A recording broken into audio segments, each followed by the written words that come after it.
Profits and gains from business और profession.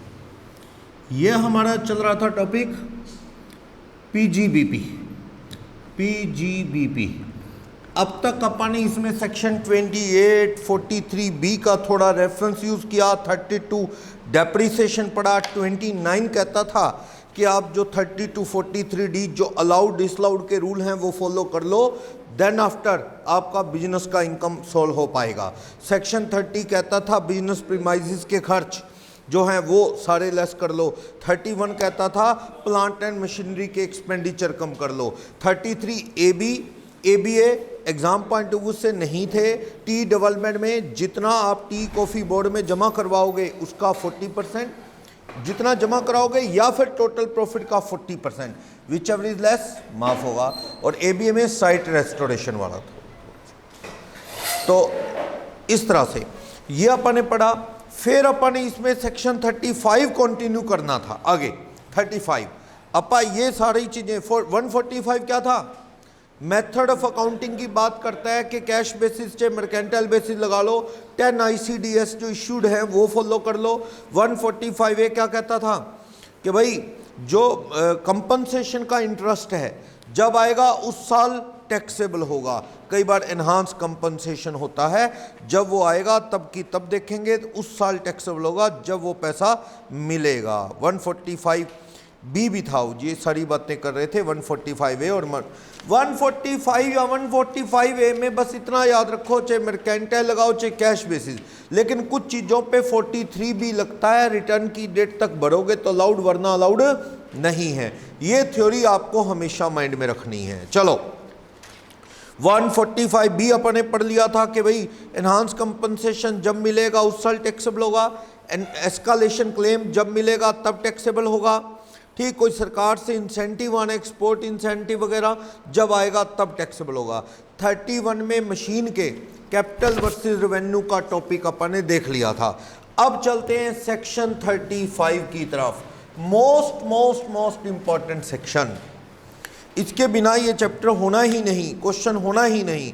हालांकि ये कभी अच्छे लेवल पे था, अब क्या है पिछले साल से काफ़ी इजी कर दिया है, इसमें वेटेज उड़ा दी गई है। क्या कोई भी आदमी साइंटिफिक रिसर्च करे तो कंट्री के लिए कितनी अच्छी बात है,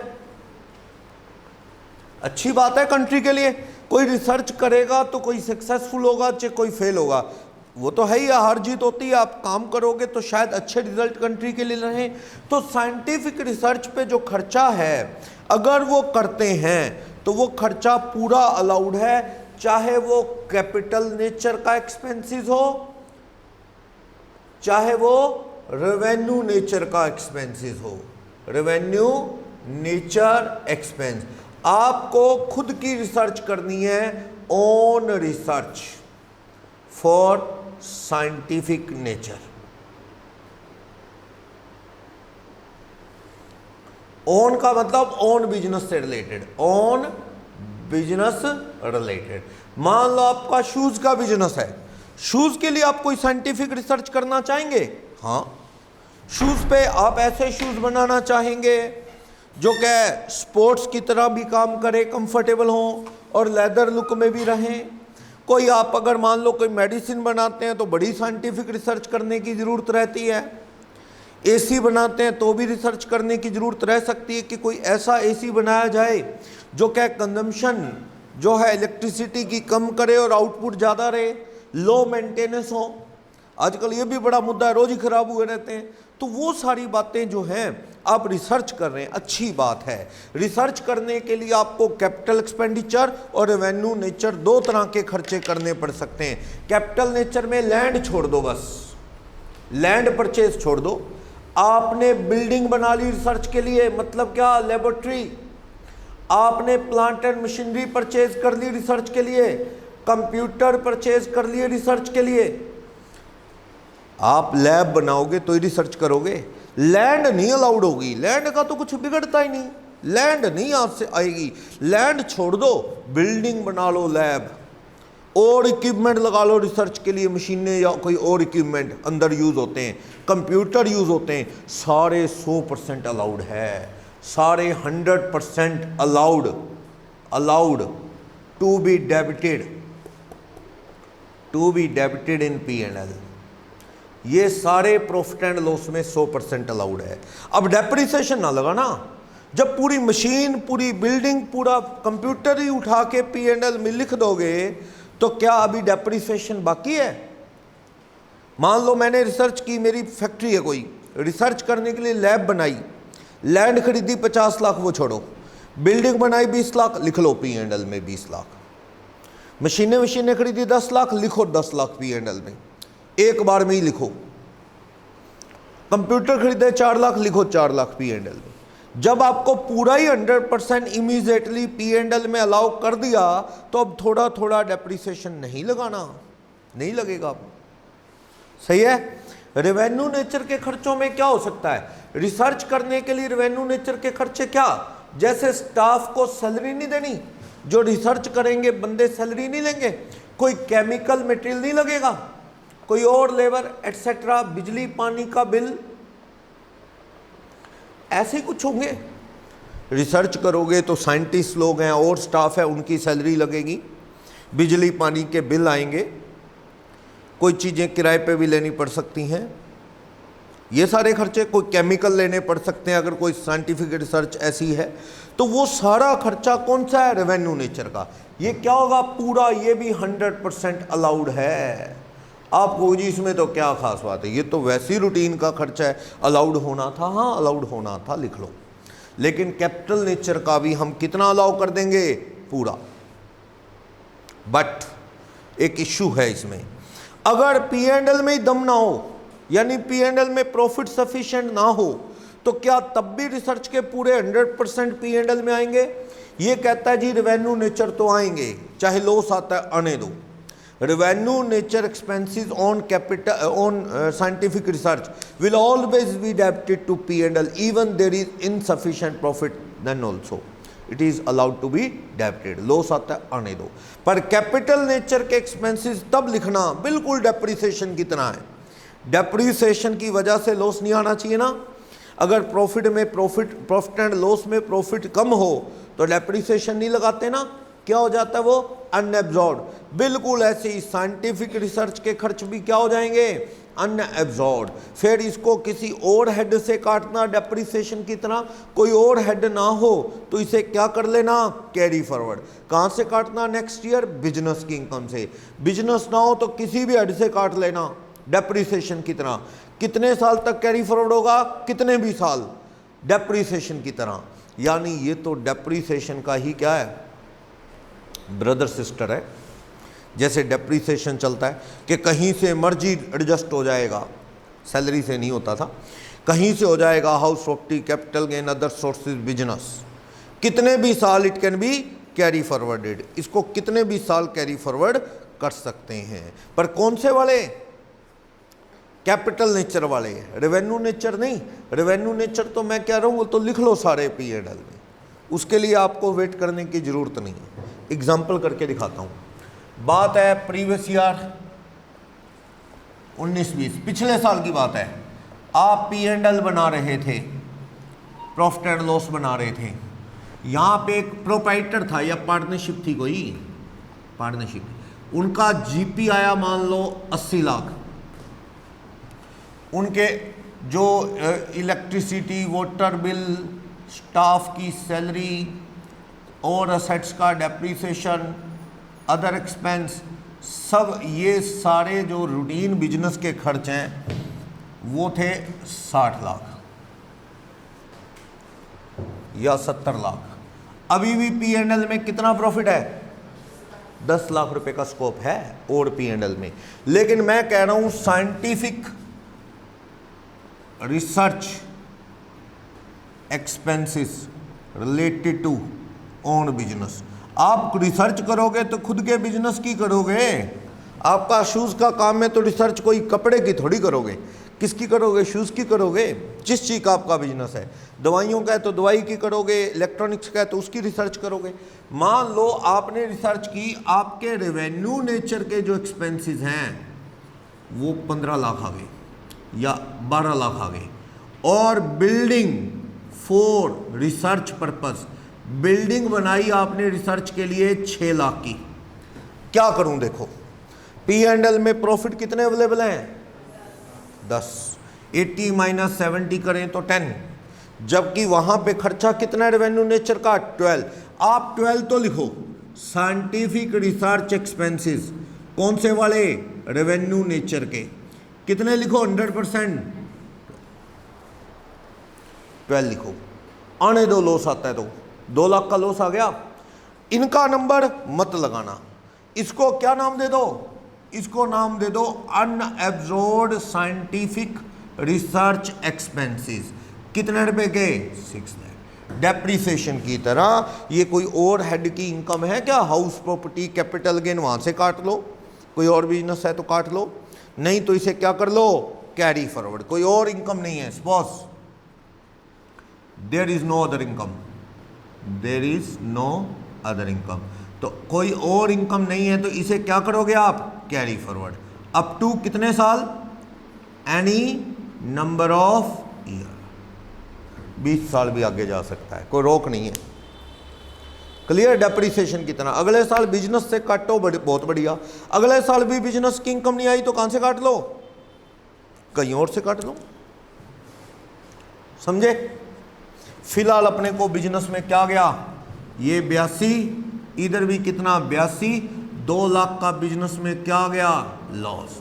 ये लॉस भी क्या हो रहा है? Carry forward 2 lakh. इसको भी अनएब्जॉर्ब्ड बिजनेस लॉस बोला करते हैं हम, अनएब्जॉर्ब्ड बिजनेस लॉस। समझाया?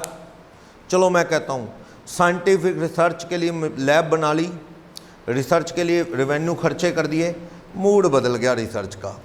कहता बंद करो रिसर्च, कहता कोई फायदा नहीं है, रिसर्च वगैरह करनी आसान थोड़ी होती है। तो आपका क्या है? इरादा ही बदल गया, आपका मूड ही नहीं है रिसर्च कंटिन्यू करने का। आपने रिसर्च क्या कर दी? बंद। और ये बिल्डिंग में क्या बना दिया अपना? Account department. आपने नेक्स्ट ईयर 1 अप्रैल 2020 को साइंटिफिक रिसर्च वाली बिल्डिंग जो थी ना, यूज्ड एज बिजनेस प्रेमाइजेस,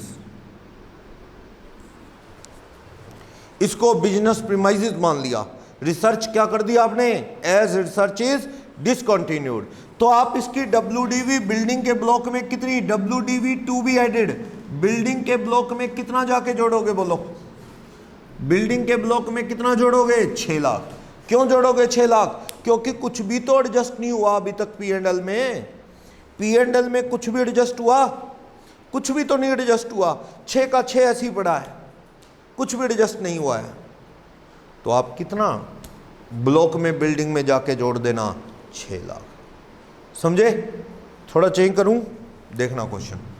मैं कह रहा हूं आपके प्रॉफिट जो हैं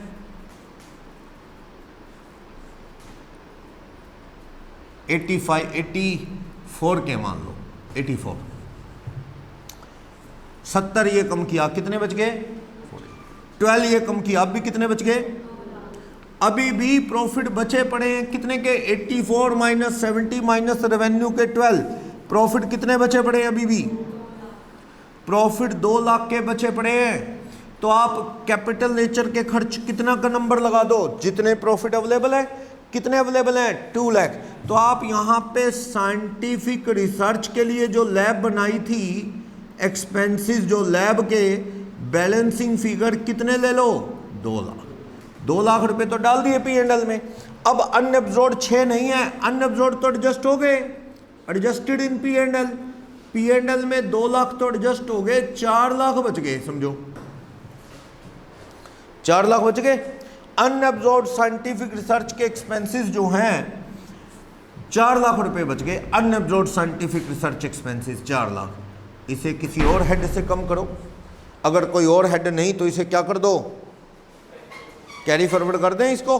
अगर कोई और हेड नहीं है 4 लाख रुपए को कैरी फॉरवर्ड कर दें। कितने साल? कितने भी साल। पर मैं कह रहा हूं रिसर्च बंद कर दी तो बिल्डिंग के ब्लॉक में कितना जाके जुड़ेगा? 4 लाख। क्योंकि 2 लाख ऑलरेडी P&L में डेबिट हो चुका है। 6 लाख की मशीन थी, वो बिल्डिंग थी, लेकिन 2 लाख तो P&L में आ ही गया, राइट ऑफ हो गया, आपका प्रॉफिट कम हो गया। अब आपकी वो अनएब्जॉर्ब्ड वैल्यू कितनी 4, रिसर्च कर दी आपने बंद, तो आपकी बिल्डिंग के ब्लॉक में जाके वैल्यू अगर बिजनेस में यूज करते हो तो बिजनेस में यूज करते हो तो बिल्डिंग के ब्लॉक में जाके कितना जुड़ेगा 4 लाख। समझे, समझाई बात। अगर प्रॉफिट में दम होता, इतना प्रॉफिट होता 6 के 6 ही राइट ऑफ कर देता तो बिल्डिंग के ब्लॉक में जाके क्या जुड़ता 0। 0 is to be added to the block of building. जुड़ेगा पर बिल्डिंग जुड़ेगी बिल्डिंग में जाके, लेकिन जुड़ेगी कितनी 0। कल को बेचोगे तो कहां से कम होगी उस ब्लॉक में से। मैं कहता हूं इसके अलावा बिल्डिंगें और भी थी, इसके अलावा सेक्शन 35 भी चल रहा है। मैं कह रहा हूं ब्लॉक में बिल्डिंगें और भी थी। बिल्डिंग 10% ब्लॉक 1 अप्रैल 2020, तो बिल्डिंगें और थी मान लो 40 लाख की, 4 उसमें आके ये जुड़ गया तो ब्लॉक कितने का हो गया 44। अब बेचोगे तो वो ब्लॉक सिस्टम से चलेगा। अगर ये लैब वाली बिल्डिंग बेचोगे तो ब्लॉक में से कम होगी जितने की बेचोगे। अगर मैं कहता कि P&L में प्रॉफिट 90 है, 90, 70 ये कम किया, 12 ये, 6 ये भी पूरा कम हो जाता। वैल्यू ब्लॉक में जाके क्या जुड़ती यहां पे 0। बेचते कल को तो ब्लॉक में से वैसी कम होगी सेक्शन 50 लगा के। यानी अगर कोई साइंटिफिक रिसर्च में यूज वाली एसेट है 100% P&L में अलाउड टू बी डेबिटेड है, डेबिट हो सकती है, पर ड्यू टू इनसफिशिएंट प्रॉफिट कोई बिल्डिंग मशीन या कोई और कैपिटल एक्सपेंडिचर प्रॉफिट थे ही नहीं बचे हुए, रेवेन्यू तो लिखना ही लिखना है P&L में, चाहे लॉस आ जाए, स्टाफ की सैलरी, बिजली, पानी, केमिकल, मटेरियल, वो सब। लेकिन कैपिटल नेचर का कब लिखना है जब वहाँ सफिशिएंट प्रॉफिट हो। जितने प्रॉफिट है उतना लिख लो। 6 लाख नहीं लिख पाया, 2 लाख लिख पाया, प्रॉफिट ही 2 थे। 4 अभी क्या है अनएब्जॉर्ब्ड, किसी और हेड से कम कर लो, नहीं तो कैरी फॉरवर्ड कर लो कितने भी साल। अगर रिसर्च बंद की, इसे लैब थी, ये मशीन थी तो मशीन के ब्लॉक में जाके जोड़ लो, कितनी वैल्यू जितनी अनएब्जॉर्ब्ड है उतनी वैल्यू। सारा अलाउ हो गया होता तो कितनी जुड़ेगी ब्लॉक में जाके 0। अब सिचुएशन थोड़ी बदल रहा हूँ, मैं कह रहा हूं कि ये बिजनेस में यूज ही नहीं की। ये जो बिल्डिंग थी ना, ये एज अ बिजनेस प्रीमाइसेस नहीं यूज की, साइंटिफिक रिसर्च के लिए बिल्डिंग थी, वो क्या कर दी इसने sold as on 1 April 2020 without use in business. Business की एसेट नहीं माना इसने, इसको अलग ही रखा था लैब को, और उठा के ये लैब वाली बिल्डिंग बेच दी। लैंड कितने की बेची छोड़ो, बिल्डिंग कितने की बेची देखता हूं। मैं कह रहा हूं सेल ऑफ बिल्डिंग, कौन से वाली लैब वाली, without use of that building in business. उस बिल्डिंग को बिजनेस में यूज नहीं किया है और उस बिल्डिंग को आपने क्या बेच दिया है without being used in business. क्योंकि बिजनेस में यूज किया होता तो वो किस में जुड़ चुकी होती, असेट्स के ब्लॉक में, फिर सेल होगी तो ब्लॉक में से कम होगी। मैं कह रहा हूँ ना, नहीं यूज किया, उठा के सीधा उस बिल्डिंग को क्या है सेल किया है, और मैं कह रहा हूँ बेची कितने में है, मान लो 7 लाख रुपए में, 7 लाख में बेच दी।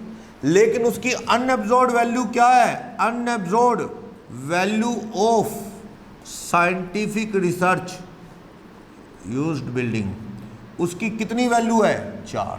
समझे 4 क्यों, क्योंकि 6 में 2 तो P&L में लिखा जा चुका है, 2 तो राइट ऑफ हो गया, 4 अभी भी क्या कैरी फॉरवर्ड हो रहा था, लेकिन रिसर्च कर दी बंद और आपने उस बिल्डिंग को उठा के बाजार में बेच दिया। कितने सरप्लस में बेच दिया आपने, आपको सरप्लस कितना आ गया 3 लाख। कहाँ जाएगा, वही सेक्शन 32(1)(1) वाली कहानी है, इलेक्ट्रिसिटी कंपनी वाली। पास्ट में कितना P&L से राइट ऑफ किया गया बताओ, पास्ट में P&L से राइट ऑफ हुआ है 2 लाख रुपए, देख लो 2 लाख, तो 2 लाख तक तो PGBP की इनकम मानी जाएगी, 2 लाख रुपए तो बिजनेस की इनकम में जुड़ेगा। उससे ऊपर जो आएगा वो कहाँ जाएगा, कैपिटल गेन के चैप्टर में। 3 लाख माइनस 2 लाख कितने रुपए, 1 लाख। 1 लाख बिजनेस उसमें कैपिटल गेन और 2 लाख रुपए किसमें, बिजनेस। ये बिल्कुल वही कहानी है, ये वाला स्टेप जो इलेक्ट्रिसिटी कंपनी में किया।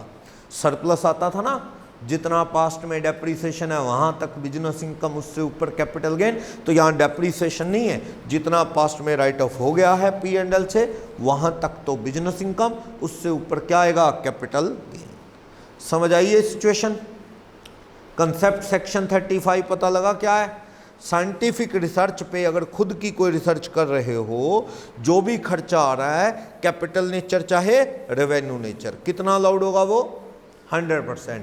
कैपिटल नेचर के खर्च में लैंड छोड़ देना, लैंड नहीं अलाउड होगी, लैंड का कुछ बिगड़ता नहीं, बिल्डिंग, लैब, मशीनें, इक्विपमेंट, ठीक है, अंदर लैब में कंप्यूटर, सारे उठा के पी एंड एल में डाल दो, but there must be a sufficient profit.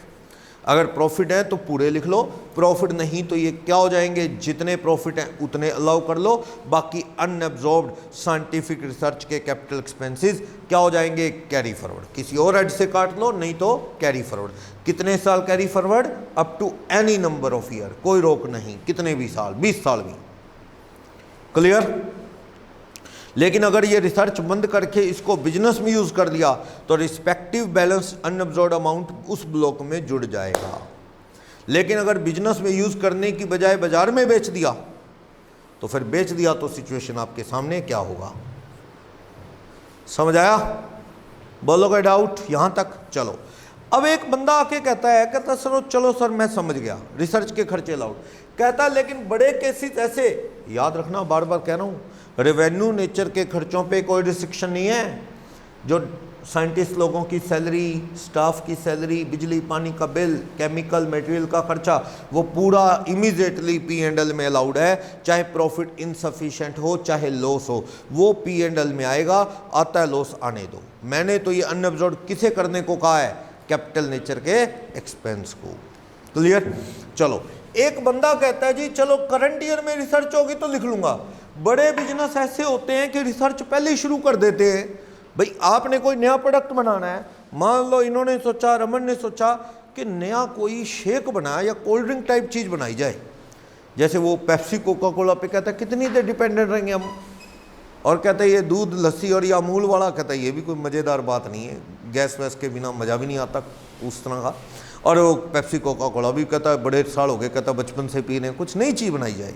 तो ये चाहते हैं कि कोई इस तरह का लिक्विड, कोई बेवरेजेस में कुछ आइटम बनाई जाए, रिसर्च करना चाहते हैं ताकि बस मार्केट पूरी हिला दें हम, हमारा प्रोडक्ट, जैसे बाबा रामदेव कहता है जैसे। तो कोई भी एकदम से धमाकेदार एंट्री होती है रामदेव के प्रोडक्ट्स की। एक बार तो ऐसे ही होता है मार्केट में, जैसे वो मैगी का सब्स्टिट्यूट आ गया जी, ये बिस्किट का सब्स्टिट्यूट आ गया, ये सॉस का सब्स्टिट्यूट आ गया, पर थोड़े दिन बाद वो और कहानी बन जाती है, वो वैसा उतना अच्छा स्ट्रॉन्ग सब्स्टिट्यूट नहीं भी मिला है। जैसे मैगी आज भी वही चल रही है, रामदेव वाली कितने काम में से खाते होंगे, कम। पर चलो बंदा कोशिश तो पहले ऐसी ही करता है ना, मार्केट में लॉन्च करता है किसी प्रोडक्ट को। इन्होंने सोचा जी हम ऐसा कोई बेवरेजेस कोई ऐसा डेवलप करेंगे, रिसर्च कर रहे हैं कोई ऐसा जो हेल्थफुल भी हो, क्योंकि ये चीज़ें कई बार मार्केट में सुनने में आता है कि हेल्पफुल नहीं है ये। तो ऐसी कोई रिसर्च कर रहे हैं, रिसर्च शुरू कर दी, खर्चे होने शुरू हो गए, लेकिन बिजनेस अभी शुरू नहीं हुआ। मान लो इन्होंने प्रीवियस ईयर 2021, इससे पहली रिसर्च शुरू कर दी थी 2021 से पहले, 2019-20, 2018-19, 2017-18, 16-17, 5 साल हो गए इनको रिसर्च पे खर्चा करते हुए। 2021 में आके इनका बिजनेस शुरू हुआ है। Business commenced in previous year 21-22, इसमें आके बिजनेस शुरू हुआ है मान लो, या 2021 में शुरू हुआ है बिजनेस, प्रोडक्ट बनना शुरू हुआ है। उससे पहले काफ़ी खर्चा हो गया, कैपिटल वर्सेस रेवेन्यू सारा। मान लो यहाँ पे 10 और 5 15 का खर्च हुआ, यहाँ 20 और 6 26 का हुआ, यहाँ 10 और 12 22 का हुआ। यहाँ पे ये कैपिटल नेचर है, ये रेवेन्यू नेचर है।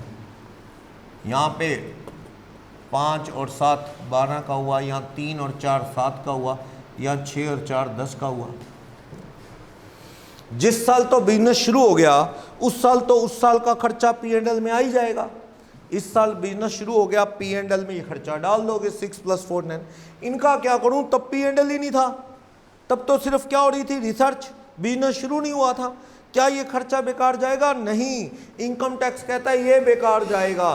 पिछले 3 साल का खर्चा टोटल कर लो, कितना हो गया ये टोटल करके बनाना? 22, 12 और 7 41। ये इस साल अलाउड है, allowed to be debited, allowed to be debited in P&L of previous year 2021। जिस साल बिजनेस शुरू हुआ उस साल में डाल दो प्रीसीडिंग 3 ईयर का। आप तो कहते जी 5 साल हो गए मुझे, इनकम टैक्स कहता ना यार इतनी रिसर्च करते होते हैं क्या, खर्चे कैसे पूरे होंगे, 3 साल बहुत है।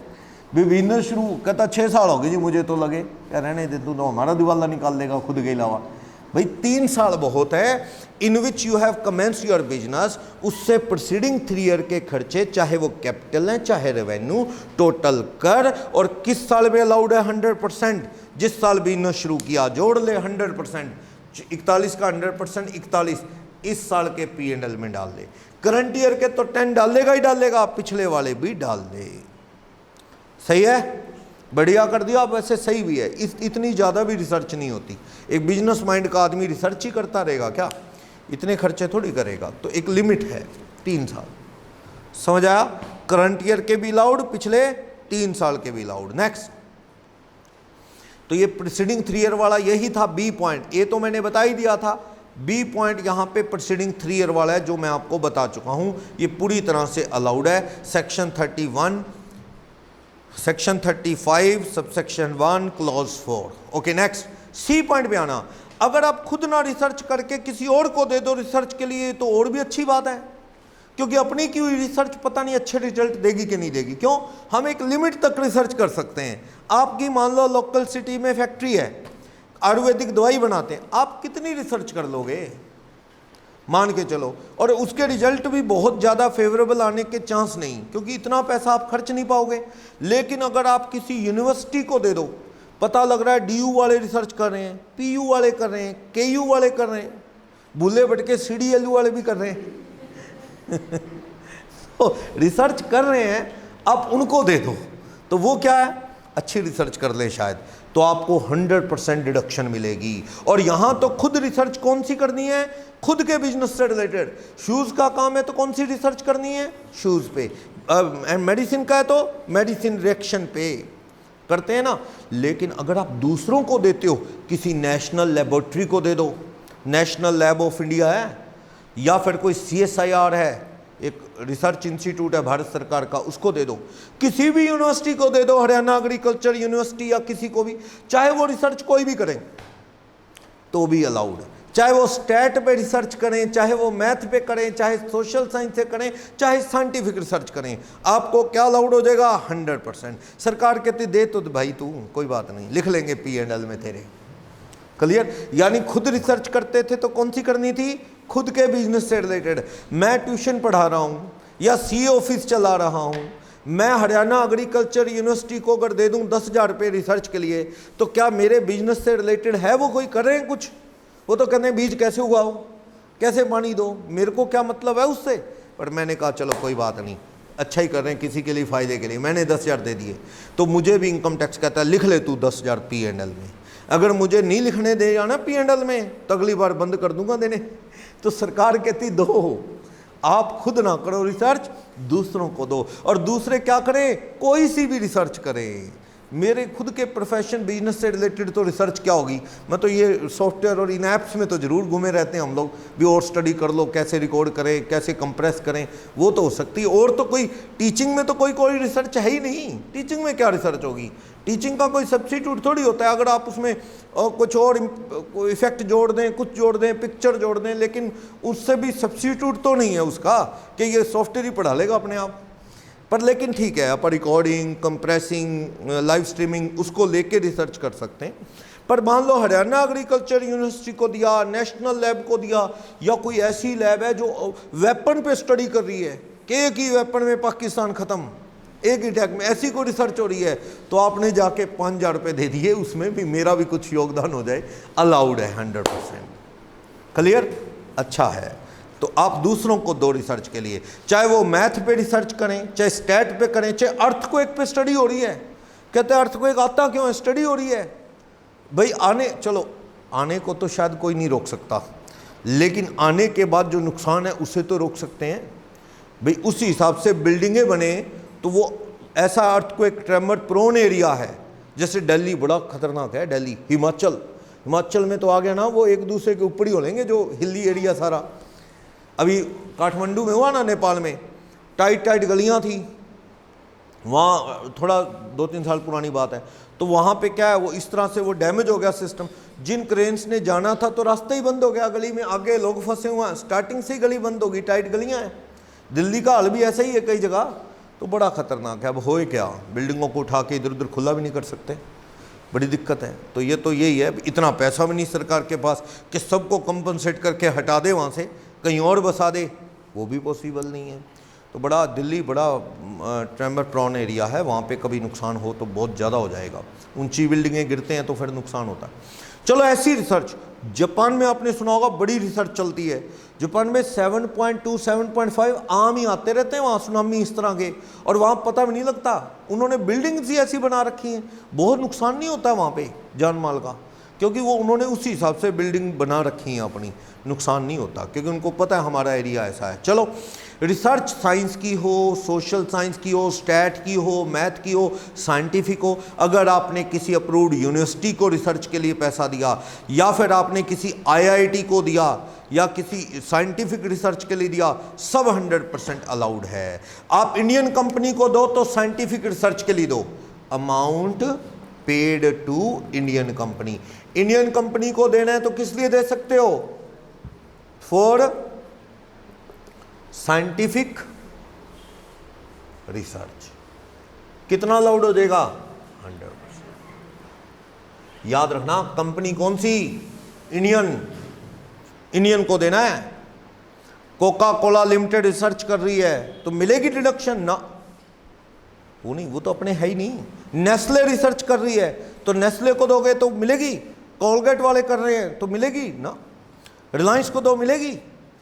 और तो रिलायंस का नाम भी लेते हैं तो बड़े विरोधी खड़े हो जाते हैं भी, उनका हमदर्द है, ऐसा ही हो रहा है ना आजकल।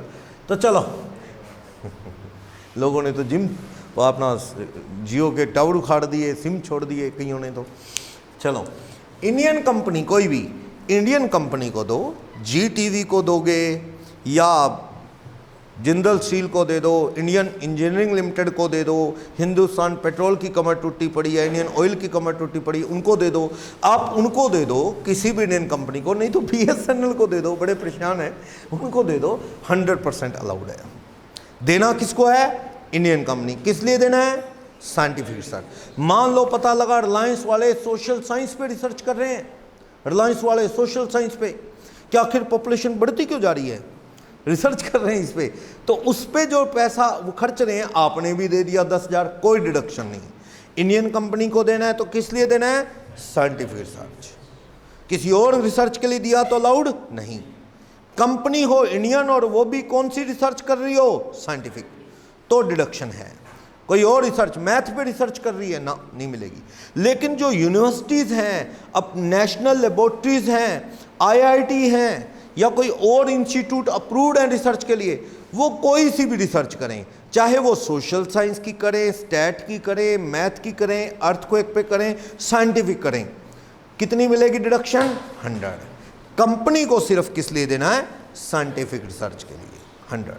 फॉरेन कंपनी को दे दिया 1000 रुपये रिसर्च के लिए, कोका कोला लिमिटेड को मिलेगी, पेप्सिकॉन कंपनी, सब तो इंडियन है ही नहीं कोई, सारे प्रोडक्ट ही फॉरेन के हैं जो ले रहे हैं।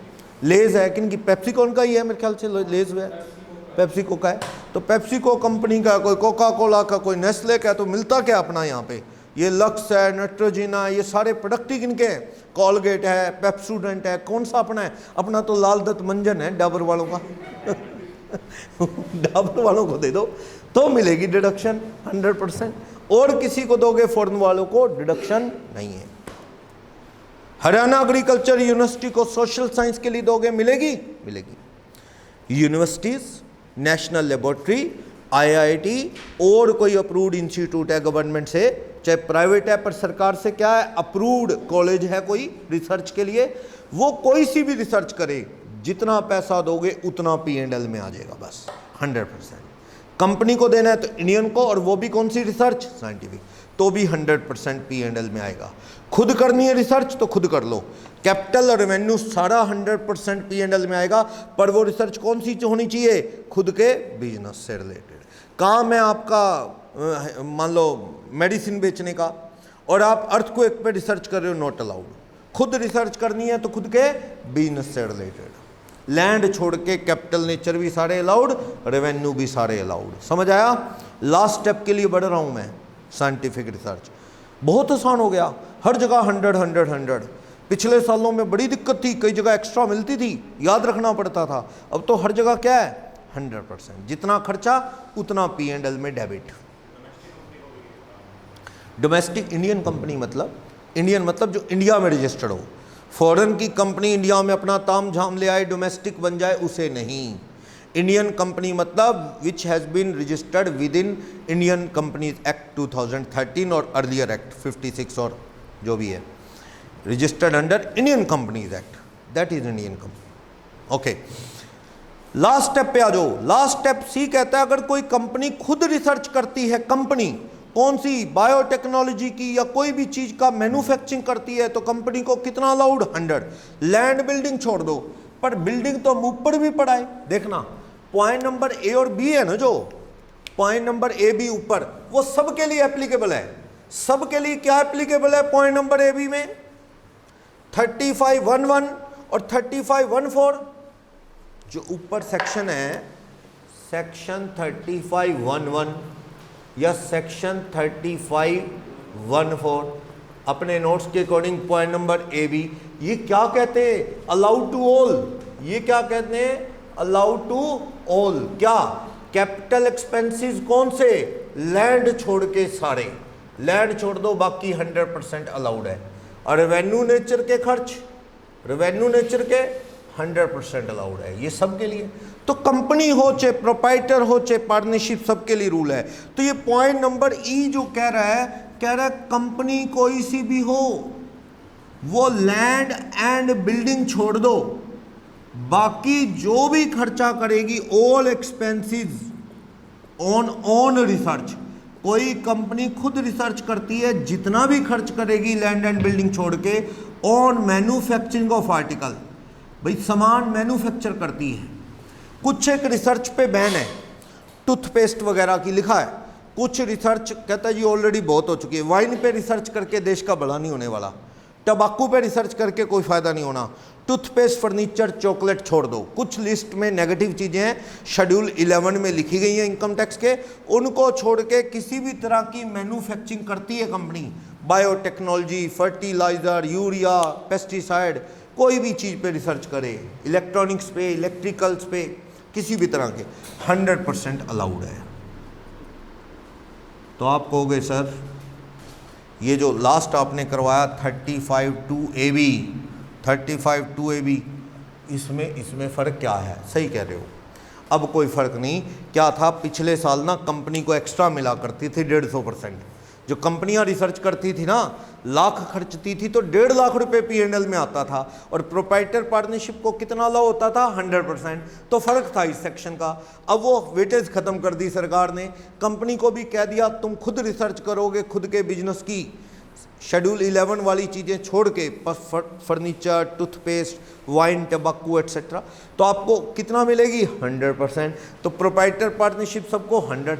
तो यानी कि कोई फ़र्क इन दोनों पॉइंट में नहीं रह गया है। लैंड बिल्डिंग पे 150 नहीं मिलती थी, 100 तो अब इधर भी मिलती है, इधर भी। यानी लैंड छोड़ के बिल्डिंग, यहाँ भी क्या होगा, कंपनी को बिल्डिंग पे कितनी दे देना, 100%।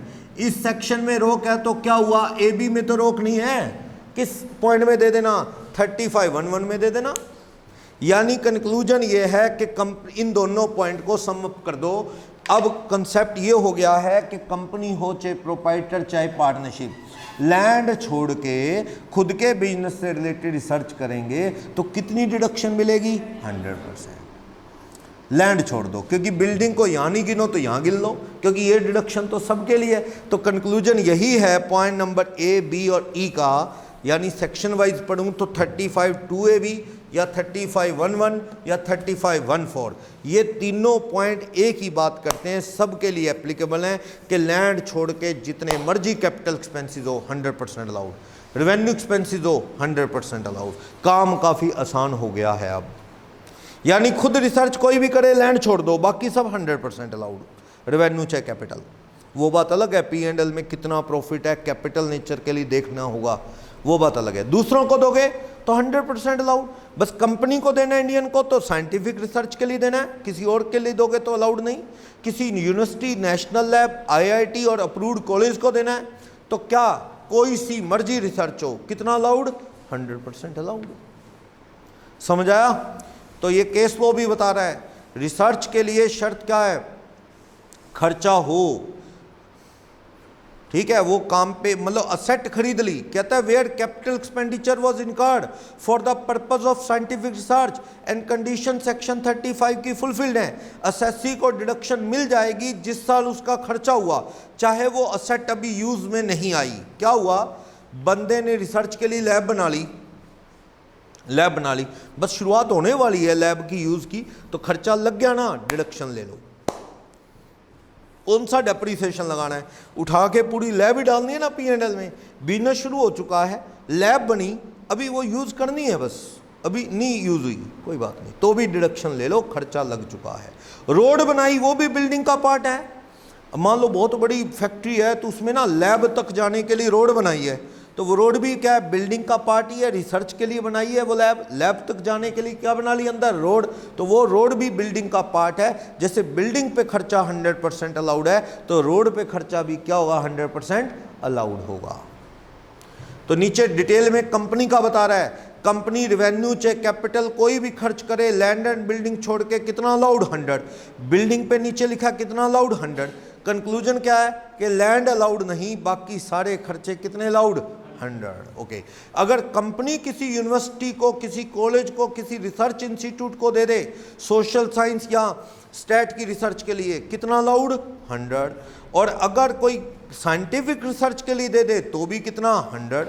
अब कोई फर्क नहीं, आपके माइंड में ये जरूर आ रहा होगा ये 2 पॉइंट बनाए क्यों हैं, यूनिवर्सिटी को दे दो, अप्रूव्ड कॉलेज को सोशल साइंस के लिए तो भी 100, साइंटिफिक रिसर्च के लिए तो भी 100, क्योंकि ये सेक्शन तो पुराना है लेकिन इसमें माल निकाल दिया गया जो फ़र्क था पहले पिछले साल तक। कई साइंटिफिक के लिए 150 होता था, दूसरी के लिए 100, तो पॉइंट तो वो पढ़े हैं, 150 वाले को क्या कर दिया बदल के 100।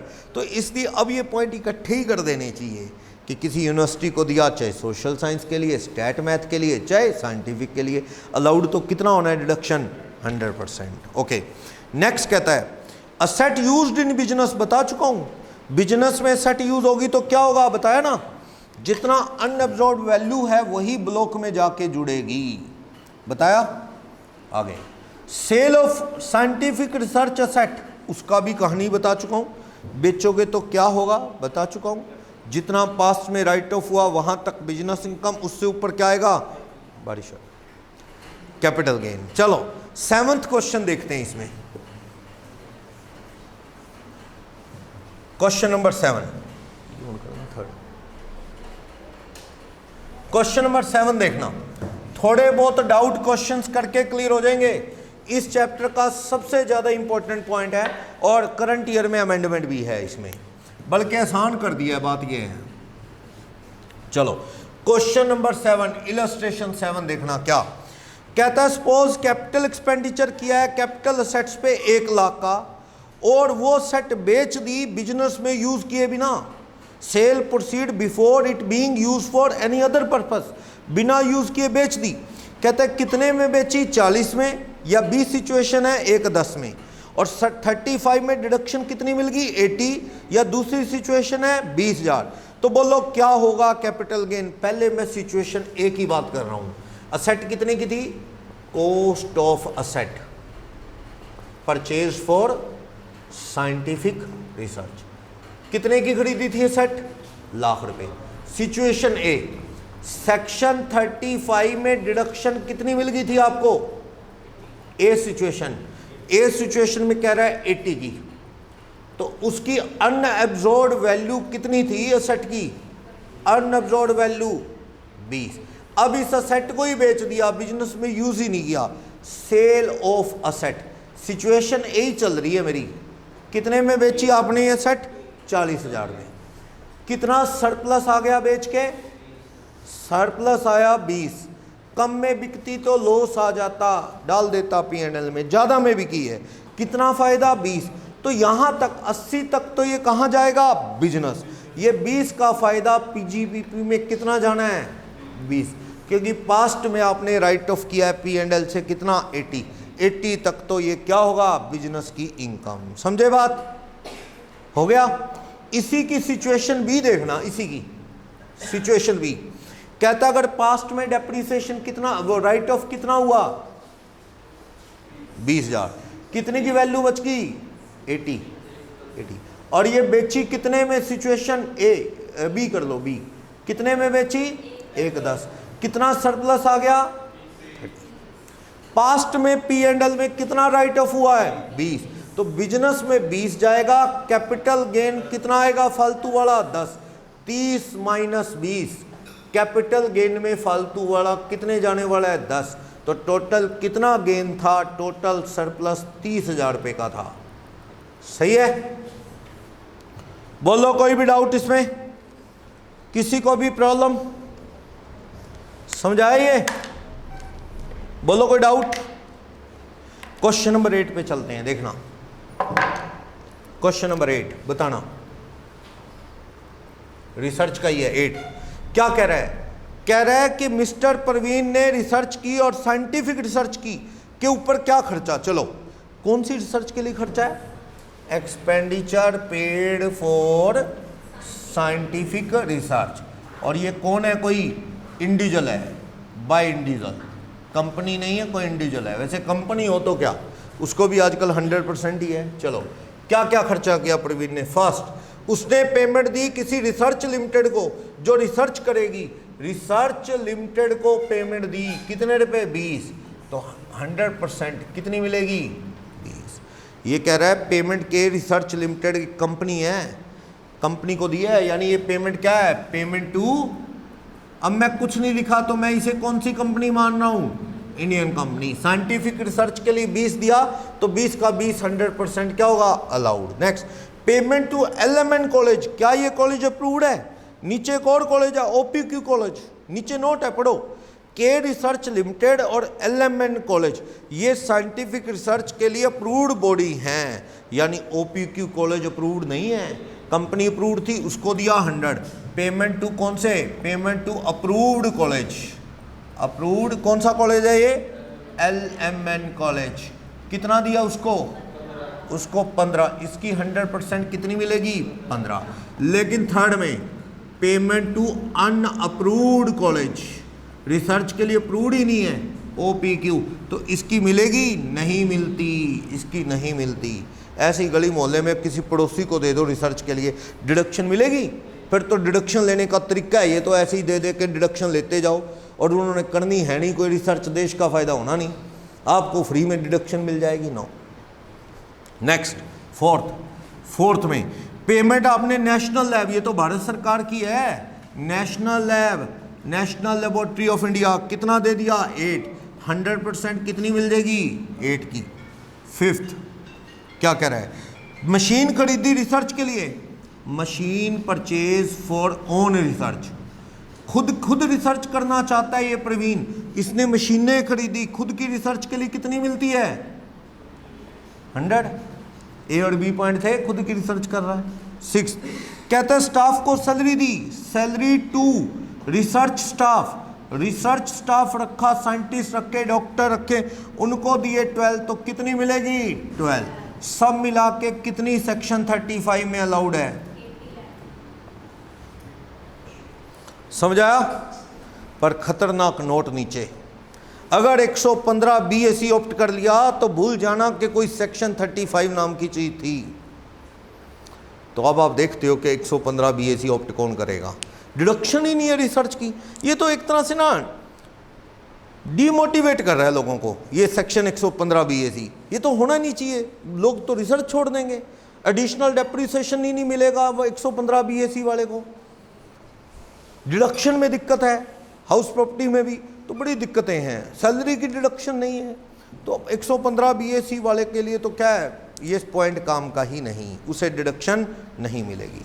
अनअब्जॉर्ब्ड कैपिटल एक्सपेंडिचर का क्या होता है, अगर प्रॉफिट में दम ना हो तो क्या हो जाएगा, कैरी फॉरवर्ड, कितने साल, कितने भी साल, किस इनकम से कम होगा, किसी से भी। इससे रिलेटेड क्वेश्चन नंबर 9 पढ़ लो। क्या बिजनेस की इनकम मिस्टर आर की before scientific research expenses, research के खर्चे भी कोई भी कम नहीं हुए, कम होने से पहले कितने प्रॉफिट हैं, कह रहा है 2.5 लाख। इलस्ट्रेशन 9 में कह रहा है profit before deducting scientific research expenses, वो लेस करने से पहले कितने प्रॉफिट है, 2.5 लाख। अब साइंटिफिक रिसर्च पे कितने खर्चे हुए, देखो रेवेन्यू नेचर के 260, कैपिटल नेचर के कितने, 5 लाख। तो रेवेन्यू नेचर के तो पूरे कम करो, साइंटिफिक रिसर्च एक्सपेंसेस कौन से वाले, रेवेन्यू नेचर, रेवेन्यू नेचर के कितने अलाउड है, 100%, कितने, 260 का 100% लॉस आता है तो भी हमें कोई फिक्र नहीं है, 260 कम हो जाएगा, तो ये तो लॉस आ गया। क्या साइंटिफिक रिसर्च वाले एक्सपेंसेस कैपिटल नेचर का नंबर लगाऊं, कैपिटल नेचर वालों का नंबर नहीं लगेगा, ये सारे क्या हो जाएंगे, अनअब्जॉर्ब्ड एक्सपेंडिचर, कितने रुपए के, 5 लाख। इसको क्या कर दो, कोई और इनकम है, लास्ट में लिख रहा है कि इसकी कोई और इनकम नहीं है, तो इसको क्या कर देना, 5 लाख को कैरी फॉरवर्ड। पीजीबीपी में फिलहाल क्या आ गया, 10,000 रुपए का लॉस। रेवेन्यू नेचर के तो अलाउड है, लॉस आता आने दो, रेवेन्यू नेचर के अलाउड है, समझ आई बात। 5 लाख कैरी फॉरवर्ड कर दो, कहीं और से देखेंगे, सही है। नेक्स्ट, कोई डाउट इस क्वेश्चन में, क्वेश्चन नंबर 9 में? नहीं, डेप्रीसिएशन भी हो तो डेप्रीसिएशन काट लो, डेप्रीसिएशन की प्रेफरेंस पहले है रिसर्च से। डेप्रीसिएशन होता ना अदर असेट्स का, वो अदर असेट्स वाला काट लो, फिर देखते क्या प्रॉफिट बचे हैं क्या नहीं।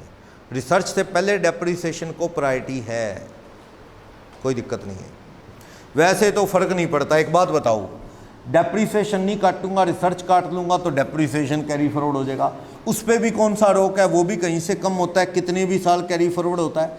और डेप्रीसिएशन काट लूंगा, रिसर्च वाला कैरी फॉरवर्ड हो जाएगा, उस पर भी कोई रोक नहीं है, कहीं से कम हो सकता है, कितने भी साल कैरी फॉरवर्ड हो सकता है। तो कोई बेनिफिट लॉस तो है ही नहीं देखा जाए तो दोनों में, इसलिए क्लियर कट कहीं दिया नहीं हुआ ये, पर फिर भी अगर मैं अपना ओपिनियन लगाऊं तो डेप्रीसिएशन को प्रेफरेंस है।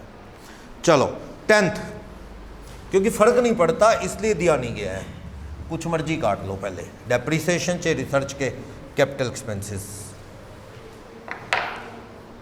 हाँ, असेट बेचने में फ़र्क पड़ता है, अगर असेट बेचोगे तो फ़र्क पड़ता है कि रिसर्च वाली की वैल्यू क्या है, वो चीज़ है। चलो 10th में भी बताना, छोटे छोटे कमेंट देने आपने। DLF लिमिटेड नाम की एक कंपनी ने डोनेशन दी 8 लाख रुपए हरियाणा यूनिवर्सिटी को, जो अप्रूव्ड है सेंट्रल गवर्नमेंट से। और ये यूनिवर्सिटी क्या, कौन सी रिसर्च कर रही है, स्टैटिस्टिकल सर्वे कर रही है, उसकी रिसर्च कर रही है। क्या DLF कंपनी को डिडक्शन मिलेगी, मिलेगी। देने वाला कौन है, चिंता मत करो, दे किसको रहे हो, किसी अप्रूव्ड यूनिवर्सिटी को। कंपनी को भी दे सकते हैं हाँ, पर वो कौन सी हो, इंडियन, और वो क्या करे, स्टैट नहीं, साइंटिफिक रिसर्च। ये तो किसको दे रहे हो, यूनिवर्सिटी को। यूनिवर्सिटी कुछ भी करे, कोई सी भी रिसर्च करे, 100% अलाउड 8 लाख। सेकंड में कहता है तो क्या आपका आंसर अलग होता, अगर ये रिसर्च स्टैट की ना करके साइंटिफिक की करते, कोई फर्क नहीं होता। पिछले साल में होते तो फर्क होता, अब कोई फर्क नहीं। अब क्या है, साइंटिफिक रिसर्च हो या कोई और रिसर्च हो, कितना अलाउड है, 100%। नेक्स्ट सी, थर्ड पॉइंट, TCN सन्स नाम की पार्टनरशिप ने 70,000 रुपए एक इंडियन कंपनी को दिया, ICL लिमिटेड नाम की कंपनी को, जिसका मेन पर्पस रिसर्च करना है, अप्रूव्ड कंपनी है, रिसर्च कर रही है। कितना अलाउड, 100%, 70 का 70 अलाउड है। नेक्स्ट फोर्थ, डोनेशन दी 4 लाख रुपए अप्रूव्ड रिसर्च एसोसिएशन को सोशल साइंस के लिए। तो आपके बिजनेस से रिलेटेड रिसर्च नहीं है, मैंने क्या बताया, खुद रिसर्च करनी है तो बिजनेस से रिलेटेड होनी चाहिए, दूसरों को देते हो तो बिजनेस से रिलेटेड ना हो, कोई फर्क नहीं पड़ता। कितनी डिडक्शन मिलेगी आपको, 100%। 4 लाख का 100% कितनी मिल जाएगी, 4 लाख। 6 लाख रुपए आपने एक यूनिवर्सिटी को दिया स्टैट की रिसर्च के लिए, तो भी कितनी मिलेगी, 100%, 6 लाख। बड़ा आसान है, अब कोई चक्कर नहीं है, स्टैट रिसर्च है, सोशल साइंस। कोई चक्कर नहीं है। यूनिवर्सिटी को दो सोशल साइंस के लिए, चाहे साइंटिफिक रिसर्च के लिए। कंपनी खुद रिसर्च करे, चाहे प्रोप्राइटर लोग रिसर्च करें। लैंड छोड़ के कितना अलाउड? 100%। काम काफ़ी आसान हो गया याद करने वाला। किसी को डाउट?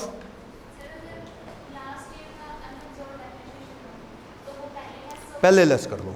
नहीं, साइंटिफिक रिसर्च से रिलेटेड कह रहे हो, पहले करंट ईयर का साइंटिफिक तो उड़ा लो, करंट ईयर के प्रॉफिट तो जान ले। पहले करंट ईयर का जितना भी साइंटिफिक रिसर्च का एक्सपेंसेस है पहले वो कम करो, करंट ईयर के प्रॉफिट पे आओ, फिर देखते हैं पिछले सालों का साइंटिफिक रिसर्च का कितना है या डेप्रीसिएशन कितना है। तो डेप्रीसिएशन को थोड़ी प्रेफरेंस दो, पहले वो कर दो प्रायोरिटी में, और फिर अनअब्जॉर्ब्ड साइंटिफिक रिसर्च वाले का नंबर लगा लो। बाकी ये दोनों कितने भी साल कैरी फॉरवर्ड होंगे, किसी भी हेड में से कम होंगे अगले साल भी। समझे? बोलो कोई डाउट? राजीव वो ऑन करना एसी।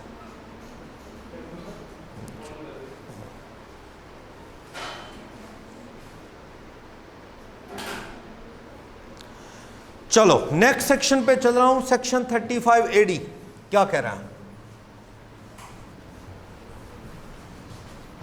35 में कोई डाउट? अच्छा सेक्शन है, 35 की वेटेज काफी ज्यादा है, तो एक अच्छा सेक्शन है 35।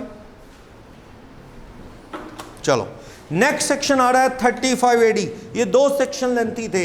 सेक्शन 35 AD ये भी आपको मोटिवेट करता है। 35 किस लिए मोटिवेट कर रहा था? साइंटिफिक रिसर्च करो। 35 AD कह रहा है कि कुछ बिजनेस हैं, ये वाले बिजनेस करो तो आपको 100% P&L में लिखने देंगे। आपको जी वो तो वहाँ भी लिखने देते थे कैपिटल नेचर वाले पिछले में, पर पिछले में रिसर्च करनी पड़ती थी।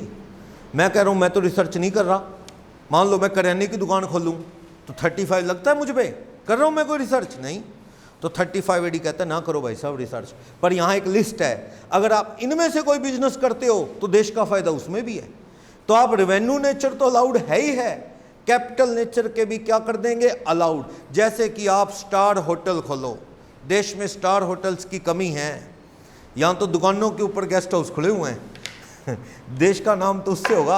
अब मान लो अपा लोकल सिटी में बात करें, क्या इंडिया लेवल पे कोई क्रिकेट मैच हो सकता है? नहीं, क्योंकि यहाँ 5 स्टार होटल नहीं है। उसकी कंडीशन है कि भाई कोई इंटरनेशनल प्लेयर आ रहे हैं तो उनको किसी दुकान के ऊपर वाले गेस्ट हाउस में थोड़ी ठहराओगे। कोई 5 स्टार होना चाहिए, 7 स्टार होना चाहिए। कोई पता लगे मोदी जी ने स्टे करना है तो मोदी जी वो कोई ऐसे थोड़ी रुकेंगे कहीं भी। तो दिक्कतें हैं कई तरह की। तो ये कंट्री के लिए अच्छी बात है अगर 5 स्टार होटल हो, 7 स्टार होटल हो। आप बनाओ 5 स्टार होटल, 7 स्टार, जितना पैसा बिल्डिंग पे लगेगा ना पूरा P&L में लिख लो, मजा आ जाएगा।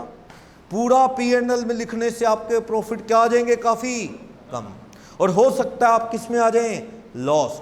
पर स्पेसिफाइड बिजनेस का लॉस स्पेसिफाइड बिजनेस से ही कम होता है। जैसे होटल के बिजनेस में लॉस आ गया, जानते हो क्यों आया? क्योंकि आपका पूरा बिल्डिंग का खर्चा पहले ही साल किस में आ गया? बिल्डिंग 4 करोड़ की बनी, 5 स्टार होटल बनाया आपने, 4 करोड़ का 4 करोड़ ही किस में आ गया? P&L में। और आप किस में आ गए? लॉस। कोई और होटल है क्या वहां से प्रॉफिट है, वहां से काट लो? क्या ना जी और नहीं है, तो चल फिर करो कैरी फॉरवर्ड कितने भी साल, पर कम कहां से होगा? स्पेसिफाइड। आने वाले साल आराम से कट जाएंगे आपके, जो कमाओगे पिछला लॉस उसको उड़ाता रहेगा, उड़ाता रहेगा, उड़ाता रहेगा। अच्छी बात है। तो आपको डेप्रिसिएशन नहीं लगाना, पूरी की पूरी बिल्डिंग मशीन ही क्या कह रहे हैं? डाले P&L में। लैंड नहीं डालने देंगे हम, लैंड, क्योंकि लैंड का कुछ नहीं बिगड़ता।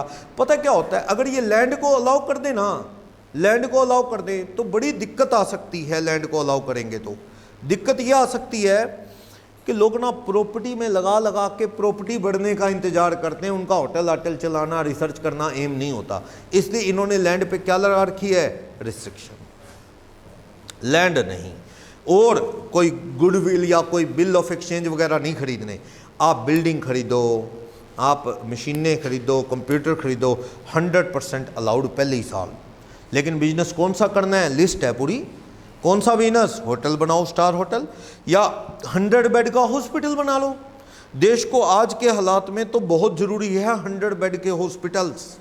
कंट्री में बहुत कम शहरों में हैं, और कई जगह है भी तो झूठे हैं, वो इंतजाम नहीं है उनके पास। 100 पेशेंट इकट्ठे आ जाए ना, 100 बेड संभालने के लिए, ना ऑक्सीजन है ना कुछ है। लाइसेंस होता है 100 बेड हॉस्पिटल का।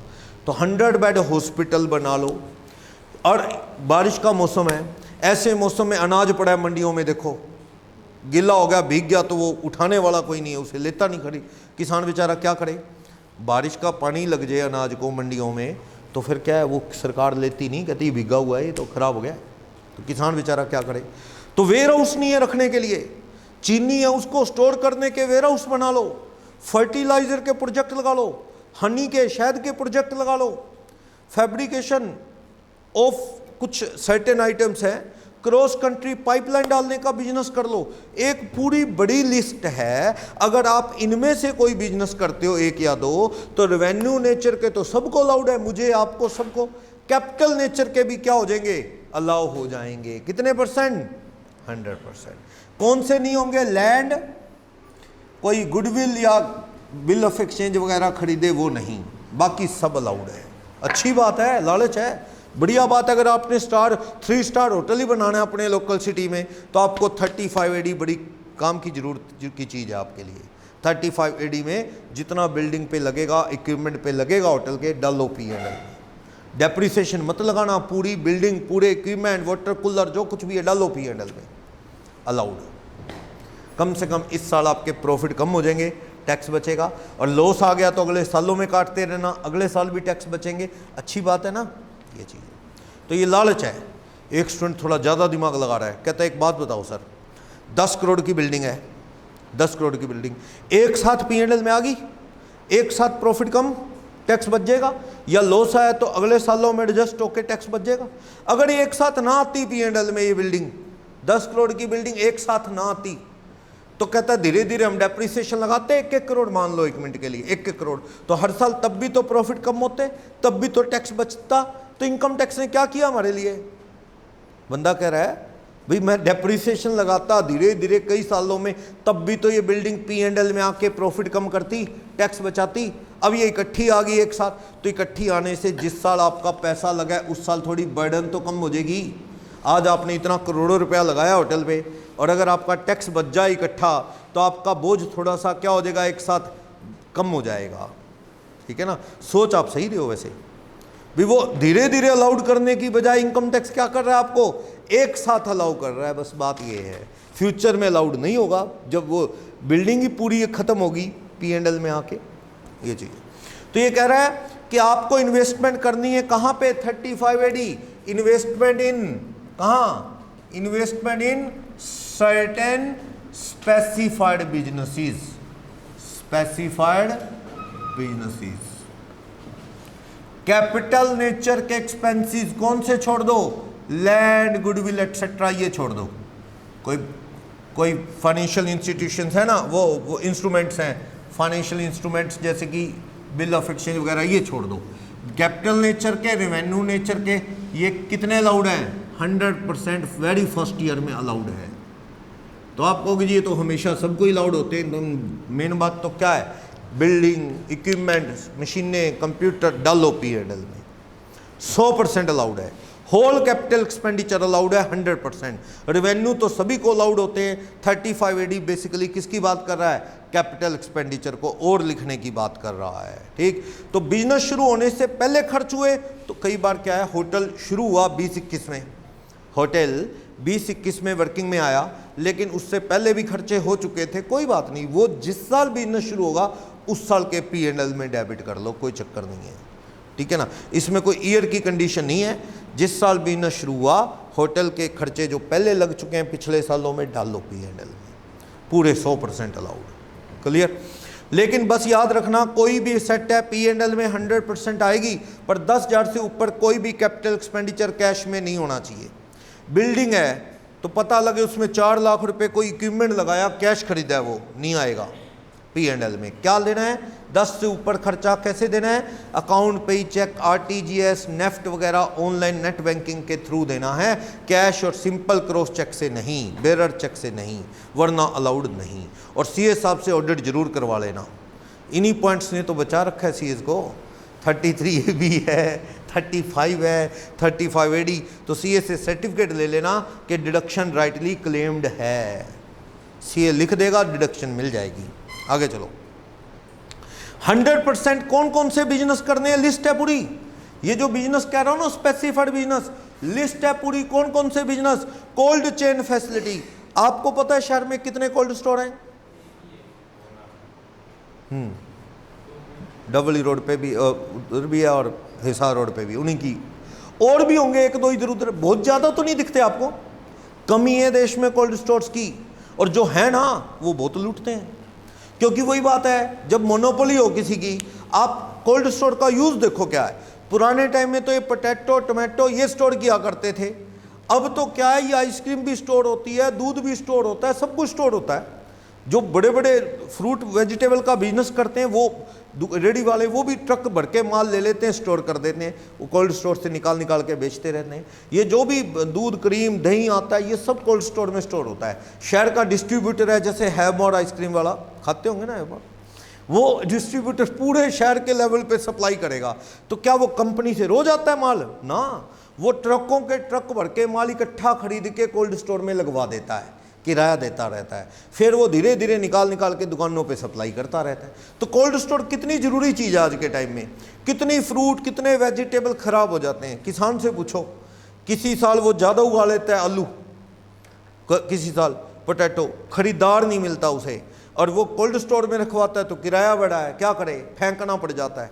अगले साल कहता है मैं नहीं लगाता अब आलू, अगले साल पता है 30 रुपये किलो बिक गया, बड़ा पछतावा होता है उसे कि काश मैंने भी लगाया होता। ये प्रॉब्लम है। अगर ये बढ़िया सिस्टम हो तो ये दिक्कतें ना आए, कोल्ड स्टोर बढ़िया हो। तो देश को ज़रूरत है कोल्ड चेन बने, कोल्ड स्टोर बने। आप बना लो कोल्ड स्टोर, जितना भी कैपिटल एक्सपेंडिचर है लिख लो P&L में, बिल्डिंग AC जो भी लिख लो। नेक्स्ट, वेयर हाउस बना लो, एग्रीकल्चर प्रोड्यूस वाले वेयर हाउस भी कम है।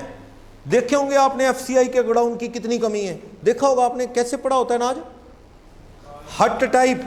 हट टाइप अनाज लगा होता है, और किसके सारे, वो घटिया प्लास्टिक की शीट के सारे, छत तो ऊपर होती नहीं, देखा होगा आपने रोड साइड जाते हुए, ब्लैक कलर से ढका होता है वो अनाज, करोड़ों रुपए का, वो प्लास्टिक की घटिया शीट के सहारे छोड़ा हुआ है वो, और वो शीट क्या है, धूप लग के फट जाती है और अनाज खराब होता रहता है। वैसे तो सरकार कहती है कि देश के पास इतना अनाज है, लड़ाई भी लग जाए ना, वॉर डिक्लेयर हो जाए, आउटब्रेक ऑफ वॉर, 10 साल देश को खिला दें, चाहे एक दाना भी ना उगे, लेकिन अब बिना वॉर ही भूखे मर रहे हैं लोग, वो अलग बात है। बिना वॉर ही मर रहे हैं, देखा जाए सिस्टम कहने की बातें हैं कि ना दाना हुआ तो भी देश चला लेंगे, इतना स्टोर करती है स्टार्ट सरकारी अनाज। FCI वाले स्टोर करते हैं, इसीलिए करते हैं कि बाई चांस अनाज ही ना उगे तो भूखे मर जाएंगे। स्टोर तो करते हैं, पर वो जब जरूरत होगी तभी पता लगेगा कि वो कितने साल देश को खिला पाते हैं। चलो, तो कोल्ड स्टोर बनाओ, वेयर हाउस बनाओ, या फिर क्रॉस कंट्री नेचुरल गैस की क्या डालो, पाइपलाइन। ये थोड़ा सा मुश्किल सा काम है, कौन बिजनेसमैन इतने बड़े स्केल के प्रोजेक्ट ले लेगा। अगर कोई लेगा तो अडानी अंबानी वही ले सकते हैं। एक कंट्री से दूसरे कंट्री क्या बिछाने का काम कर रहे हो आप, गैस या पेट्रोल की पाइपलाइन। जब मैं स्कूल लाइफ में पढ़ता था, 5th-6th में होगा ना, तब सुना करता था कि ईरान से हम ऑयल खरीदते हैं। ईरान आपको पता ही है, पाकिस्तान के आगे अफगानिस्तान, अफगानिस्तान के आगे इराक, इराक के आगे ईरान, आगे 3-4 छोड़ के देश पड़ोसी हैं अपने। तो वहाँ से हमें ऑयल आता है, बाय शिप आता है, बड़ा महंगा पड़ता है, शिप से आता है। अब वहाँ से अगर सीधा पाइपलाइन डल जाए, करीब 8000 किलोमीटर की पाइपलाइन डलनी है। जब मैं 5th-6th में था तब सुना करता था कि एक पाइपलाइन डलनी है, ईरान से सीधा इंडिया आएगी, कच्चा तेल क्रूड ऑयल उससे आएगा और सस्ता हो जाएगा ऑयल, क्योंकि लाने का खर्चा कम हो जाएगा। आज तक भी डली नहीं है वो पाइपलाइन, क्योंकि बीच में पाकिस्तान आ रहा है, बीच में इराक आ रहा है, बीच में अफगानिस्तान आ रहा है, सारा डिस्टर्ब्ड एरिया, कहाँ कोई उखाड़ ले कोई पता नहीं है, ये दिक्कत है। तो समंदर के रास्ते लाना वैसे थोड़ा मुश्किल है वैसे ही, तो इसलिए वो प्रोजेक्ट बीच में है। तो अगर कोई कंपनी ऐसा प्रोजेक्ट ले रही है क्रॉस कंट्री पाइपलाइन डालने का, बहुत बढ़िया बिजनेस कर रही है, भारत सरकार से टाई अप करके, ऐसी कंपनी को भी सारा कैपिटल एक्सपेंडिचर 100% अलाउड है। ये बिजनेस कोई इंडियन कंपनी करे, सरकार के किसी बोर्ड या कॉरपोरेशन से अप्रूवल लेके, पेट्रोलियम और नेचुरल गैस रेगुलेटरी बोर्ड की परमिशन के साथ, ऐसे तो किसी को करने भी नहीं दिया जाएगा। तो देशों का मामला है आपस में पाइपलाइन डालने का। अगर आप कोई ऐसे प्रोजेक्ट पे काम कर रहे हैं, आपकी कंपनी कर रही है, अच्छी बात है, 100% कैपिटल एक्सपेंडिचर अलाउड है। नेक्स्ट, बिजनेस ऑफ डेवलपिंग और ऑपरेटिंग और मेंटेनिंग न्यू इंफ्रास्ट्रक्चर फैसिलिटी। 1 अप्रैल 17 में आया कि कोई भी इंडियन कंपनी है, सरकार के अप्रूव्ड बोर्ड या कॉरपोरेशन से अप्रूव्ड है, अगर ये कोई कंपनी इंफ्रास्ट्रक्चर फैसिलिटी को डेवलप करने के काम में लगी हुई है सरकार से टाई अप करके, तो उसको भी 100% अलाउड है। कोई नया हॉस्पिटल बना लो, कम से कम कितने बेड वाला होना चाहिए? 100। ऐसे दिखाने से 100 बेड हॉस्पिटल नहीं होता, लाइसेंस होता है। सरकार के बंदे चेक करते हैं, जैसे 5 स्टार 3 स्टार 7 स्टार ऐसे थोड़ी बनता है, सरकार से लाइसेंस होता है, सरकार सब चेक करके लाइसेंस देती है। वैसे ही 100 बेड का लाइसेंस है आपके पास, आपने बनाया हॉस्पिटल, पूरा खर्चा P&L में लिख लो।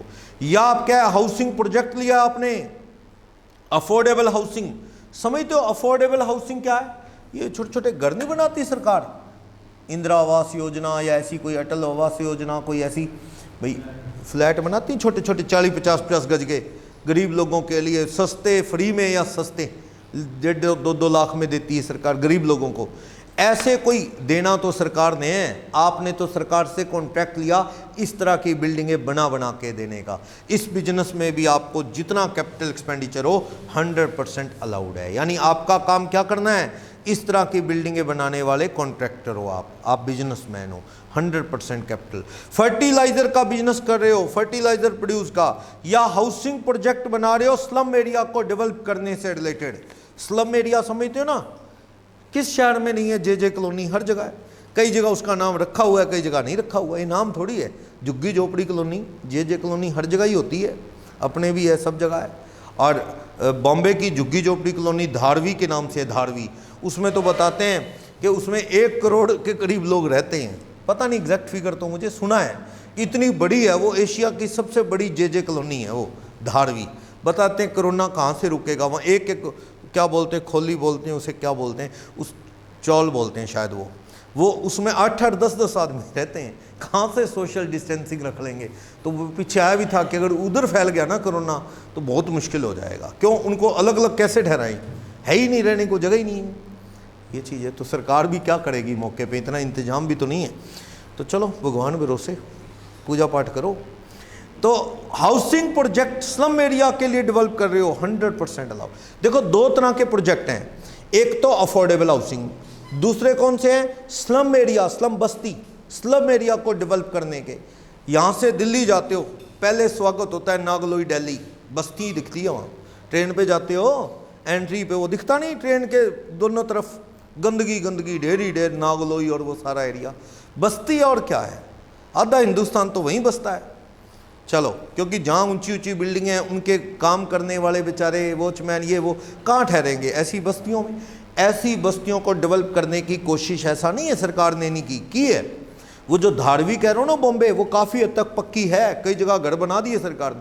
पर क्या सरकार का बजट बनता है, सरकार खर्चा करती है, 2-4 साल बाद वो बजट इम्प्लीमेंट होता है, बिल्डिंग बनती है, इतने में आबादी और बढ़ जाती है। सबसे बड़ी दिक्कत ये है। तो ऐसे प्रोजेक्ट ले रखे हैं सरकार से आपने, 100% अलाउड है। कॉन्ट्रैक्टर को मशीनें लेनी है, या कॉन्ट्रैक्टर को अपनी एक बिल्डिंग बनाई जहाँ वो सामान गोडाउन में स्टोर करेगा, सीमेंट मिक्स करने वाली मशीनें, ऊपर नीचे जाने वाली लिफ्ट होगी, जितना भी कैपिटल एक्सपेंडिचर है कॉन्ट्रैक्टर P&L में डाल दे, लैंड नहीं डाल सकता बस। नेक्स्ट कह रहा है 2 स्टार से बड़ा कोई होटल हो, यानी 2 स्टार और अबव। 3 स्टार तो है ही ना, अपने आसपास के शहरों में 3 स्टार होटल तो है ही है। 3 स्टार, 5 स्टार हर जगह नहीं होता बिग सिटीज में। 7 स्टार तो शायद ये लीलाज ग्रुप के अंडर जो आते हैं ये 7 स्टार हैं, ठीक है। शायद ट्राइडेंट के भी शायद है। चलो 5 स्टार हो, 3 स्टार हो, 2 स्टार हो, 4 स्टार हो, 7 स्टार हो। वो गोवाई वो वाला 4 स्टार नहीं देखना, वो तो कस्टमर की रेटिंग होती है, वो वाला स्टार नहीं, ये स्टार लाइसेंस हो, मतलब वो वाला स्टार। ओके, तो वो कह रहा है 2 स्टार से बड़ा होटल देश के लिए अच्छी बात है, होना चाहिए, इज्जत की बात है। कोई फॉरेन से आ गया, आपका कनाडा से कोई रिश्तेदार आ गया, वो घरों में रहने की आदत नहीं है उनको, उन्होंने ठाट बाट से रहना है। उनको होटल में लेके तो वो पहले आके कहेगा जी 5 स्टार बताओ कौन सा है, तो आपको जी हमारे शहर में तो है ही नहीं, तो दिक्कत होती है। तो होने चाहिए, ठीक है। तो अगर है तो अच्छी बात है, आप पूरा का पूरा खर्चा P&L में डाल लो। मान लो लॉस आ गया आपको स्टार होटल में, क्योंकि करोड़ों की बिल्डिंग बनी, पहले साल P&L में डाल दी, बिल्डिंग भी इक्विपमेंट भी, इतने तो प्रॉफिट ही नहीं थे, लॉस आ गया। तो क्या ये लॉस कोई स्टार होटल नहीं है, वहाँ से भी कम हो सकता है? हो सकता है। मान लो आपके 4 होटल हो रहे हैं जो स्टार होटल नहीं है पर ठीक है होटल हैं, वहाँ से इनकम है, काट लें वहां से, काट लो, कोई दिक्कत नहीं। तो नीचे नोट है इसका, कहता है where SSC build a hotel 2 star और अबव, पेज नंबर 11 पे नीचे नोट है, 2 स्टार या अबव कैटेगरी का होटल बनाया, सब्सिक्वेंटली कहता है वो होटल उसने ट्रांसफर कर दिया किसी और आदमी को, तो एसएससी को डिडक्शन कैंसिल नहीं होगी। मेरा कहने का मतलब, मान लो रमन ने एक 5 स्टार होटल बनाया, लेकिन बाद में इस होटल को अगले साल बेच दिया, कोई बात नहीं, आपके खर्चे हुए, आपके P&L में अलाउड हैं, कोई चिंता की बात नहीं। एक बार होटल बन गया ना, सरकार कहती है भाई रमन चलाए या कोई और चलाए, अपने देश में तो होटल बन गया ना, समझे, कैटेगरी तो बन गई, कोई दिक्कत नहीं है, होटल बेच दे चाहे तो भी कोई दिक्कत नहीं, डिडक्शन इसको मिलेगी, ये P&L में खर्चा डाल सकता है। नेक्स्ट कह रहा है setting up of operating inland container depot या container freight station approved by custom act. ऐसा होता है जब बाय शिप माल आता है ना, हार्बर पे माल आता है, शिप वगैरह के थ्रू जो माल आता है हार्बर पे, उसे संभालना बहुत मुश्किल है। कभी आप लोकल सिटी के रेलवे स्टेशन पे जाओ, जाना कभी घूमते फिरते, आपको बड़ा माल प्लेटफॉर्म पे पड़ा हुआ ही मिलेगा, और कई लोग तो कई बार तो माल आपके काम बहुत आता है, बैठने की सीटें तो इतनी लगी नहीं, आप उसी पे बैठते हो, प्लेटफॉर्म पे पड़ा है, और कितना रिस्क है, बारिश आ जाए और आ जाए, और जब तक वो माल पड़ा है ना प्लेटफॉर्म पे, रेलवे वालों का भी दिल धड़कता रहता है कि माल यहाँ ख़राब हो जाए, चोरी हो जाए तो जिम्मे हमारे आएगा। वो सामने वाले को फ़ोन लगाते हैं, भाई साहब माल ले जाओ, माल ले जाओ, हमारे पास कोई है नहीं गोडाउन वगैरह। तो ऐसी कस्टम शिप से तो माल ही बहुत ज़्यादा आता है, तो वहाँ पे बड़े बड़े कंटेनर को स्टोर करने के लिए डिपो कम होते हैं, तो सरकार लालच दे रही है कि आप कस्टम स्टेशंस पे क्या बना लो, कंटेनर डिपो, आपको किराया आएगा लोगों से स्टोर करने का, और सरकार को भी अच्छा है भी चलो वहाँ इंतजाम है, सामान संभाल लें। बुरा तो लगता है, आप किसी रेलवे स्टेशन पे जाओ, बैग है आपके पास, ट्रेन 3 घंटे लेट है, आप कहते हो शहर ही घूम लें। होता है कई बार कि इस तरह की चीज़ें हो जाती हैं कि आप कहीं गए, ट्रेन वहाँ लेट है, आप कहते हो जी शहर घूम लें, अब बैग उठा के कहाँ जाएँ, तो आपका एक ही दिमाग चलता है कि यहाँ पे कोई क्लॉक रूम है, लॉकर वगैरह हो जिसमें, वहाँ रख दे अपने बैग और आराम से घूमें। और वहाँ क्लॉक रूम ना हो तो टेंशन कि यहीं बैठ के बोर हो, क्या करें, बैग वैग उठा के कहाँ बाज़ारों में तो घूम नहीं सकते। तो वही है, इंतजाम होने चाहिए। कस्टम स्टेशन पे अगर आप कंटेनर डिपो बना लो, स्टोर बना लो, तो देश का भी फ़ायदा है, आपको किराया भी आएगा, जितना बिल्डिंग पे खर्चा होगा 100% अलाउड। और हनी प्रोजेक्ट लगा लो, बी वैक्स का, वैक्स आती है बाज़ार में, हनी आता है बाज़ार में, प्रोजेक्ट लगा लो, हनी बीज होती है ना, उनसे बनता है ये वैक्स या हनी, वो प्रोजेक्ट लगा लो, अच्छा है। वैसे ये प्रोजेक्ट छोटा सा ही होता है, हनी प्रोजेक्ट कोई बहुत बड़ा नहीं होता। वो आपने देखा होगा रोड साइड भी कई जगह डिब्बे से लगा रखे होते हैं उन्होंने वाइट कलर के।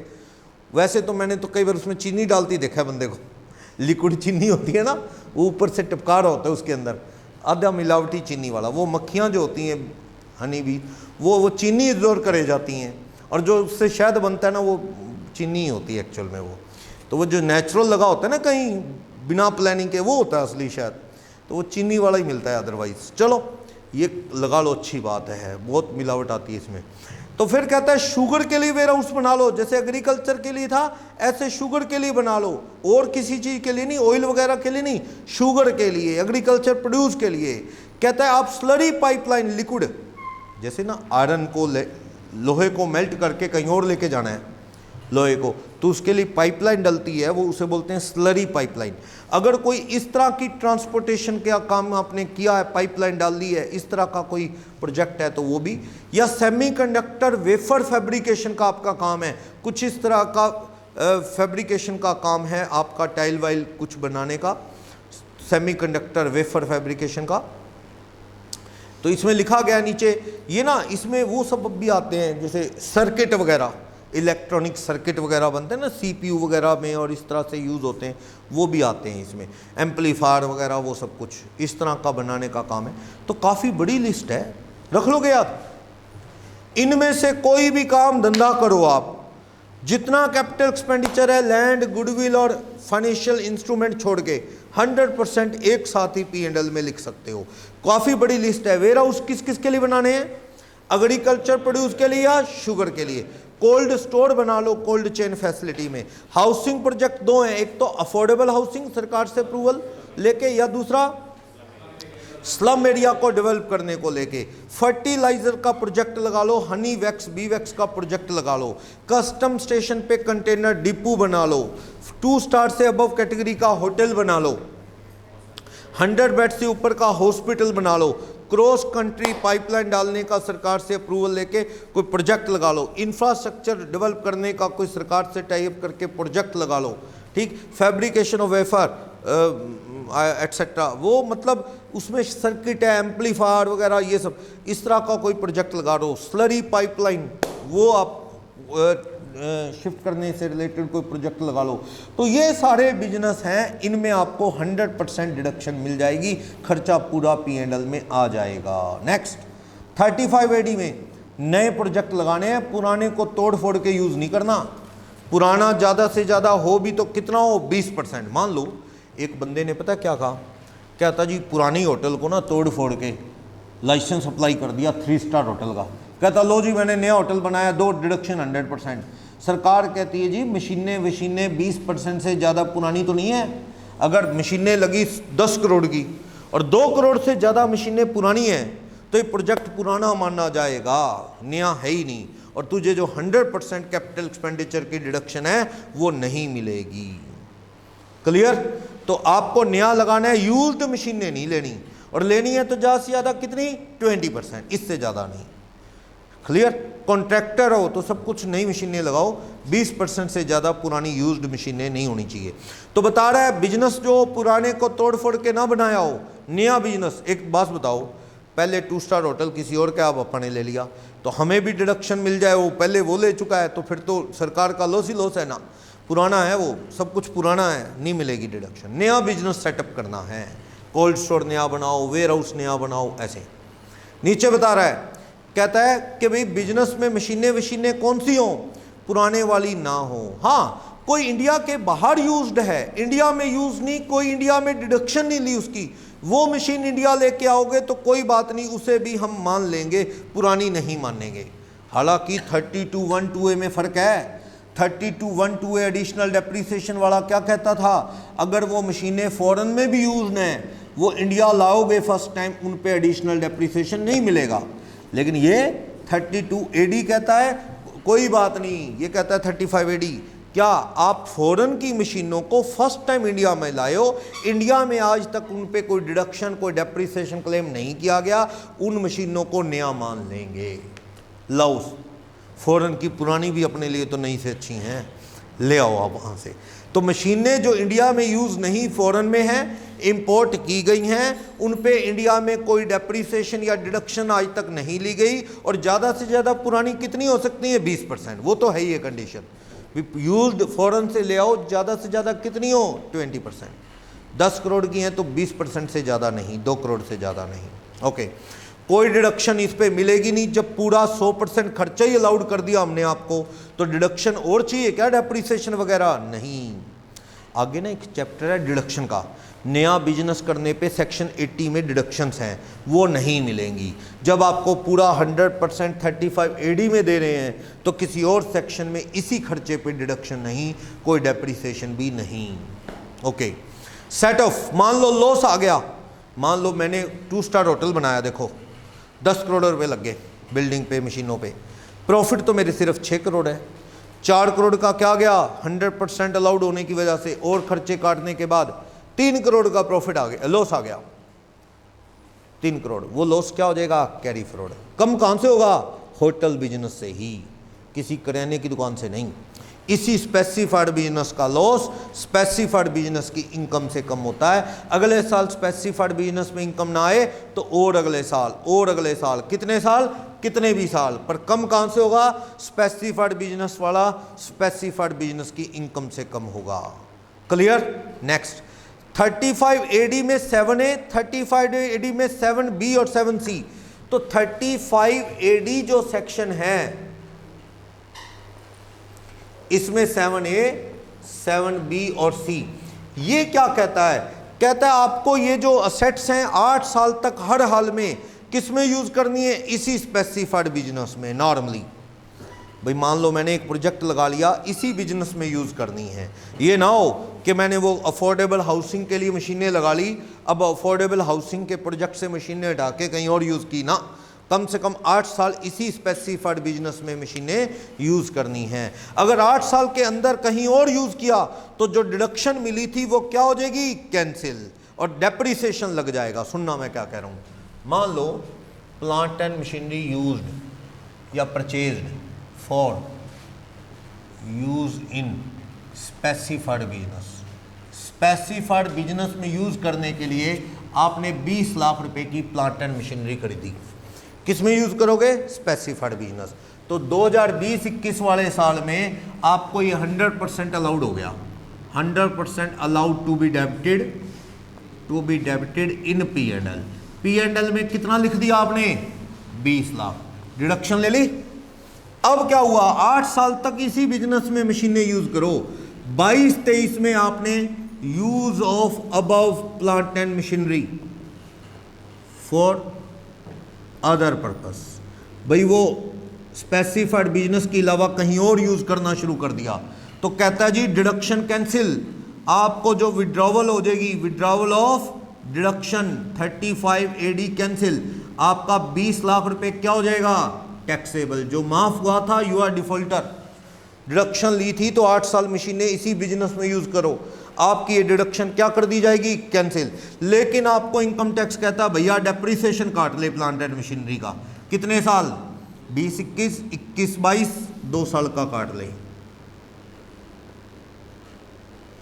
अगर मान लो ये डिडक्शन ना मिलती तो इस पे क्या लगाते हो, डेप्रिसिएशन कितना लगाते आप, प्लांट एंड मशीनरी की कॉस्ट 20 पे कितना लगाते डेप्रिसिएशन, पहले साल लगाते आप 20-21 में कितना, 15%, कितना 3 का, कितनी बच जाती, 17। फिर लगाते डेप्रिसिएशन आप 21-22 का, कितना 15%, 2.25, 2.55। तो WDV कितनी बच जाती 1 अप्रैल 22 को, तो ये कहता है कि भाई मुझे ना अलाउ होता तो मैं डेप्रिसिएशन काटता, डिपार्टमेंट कहता है वो काट ले। अब तुम कितना काट ले, 3 लाख प्लस 2.55, तेरे को ये डेप्रिसिएशन अलाउ होता, काट ले 5.55 काट ले। बाकी तेरी PGBP की इनकम कितनी मान ले, कितनी मान ले,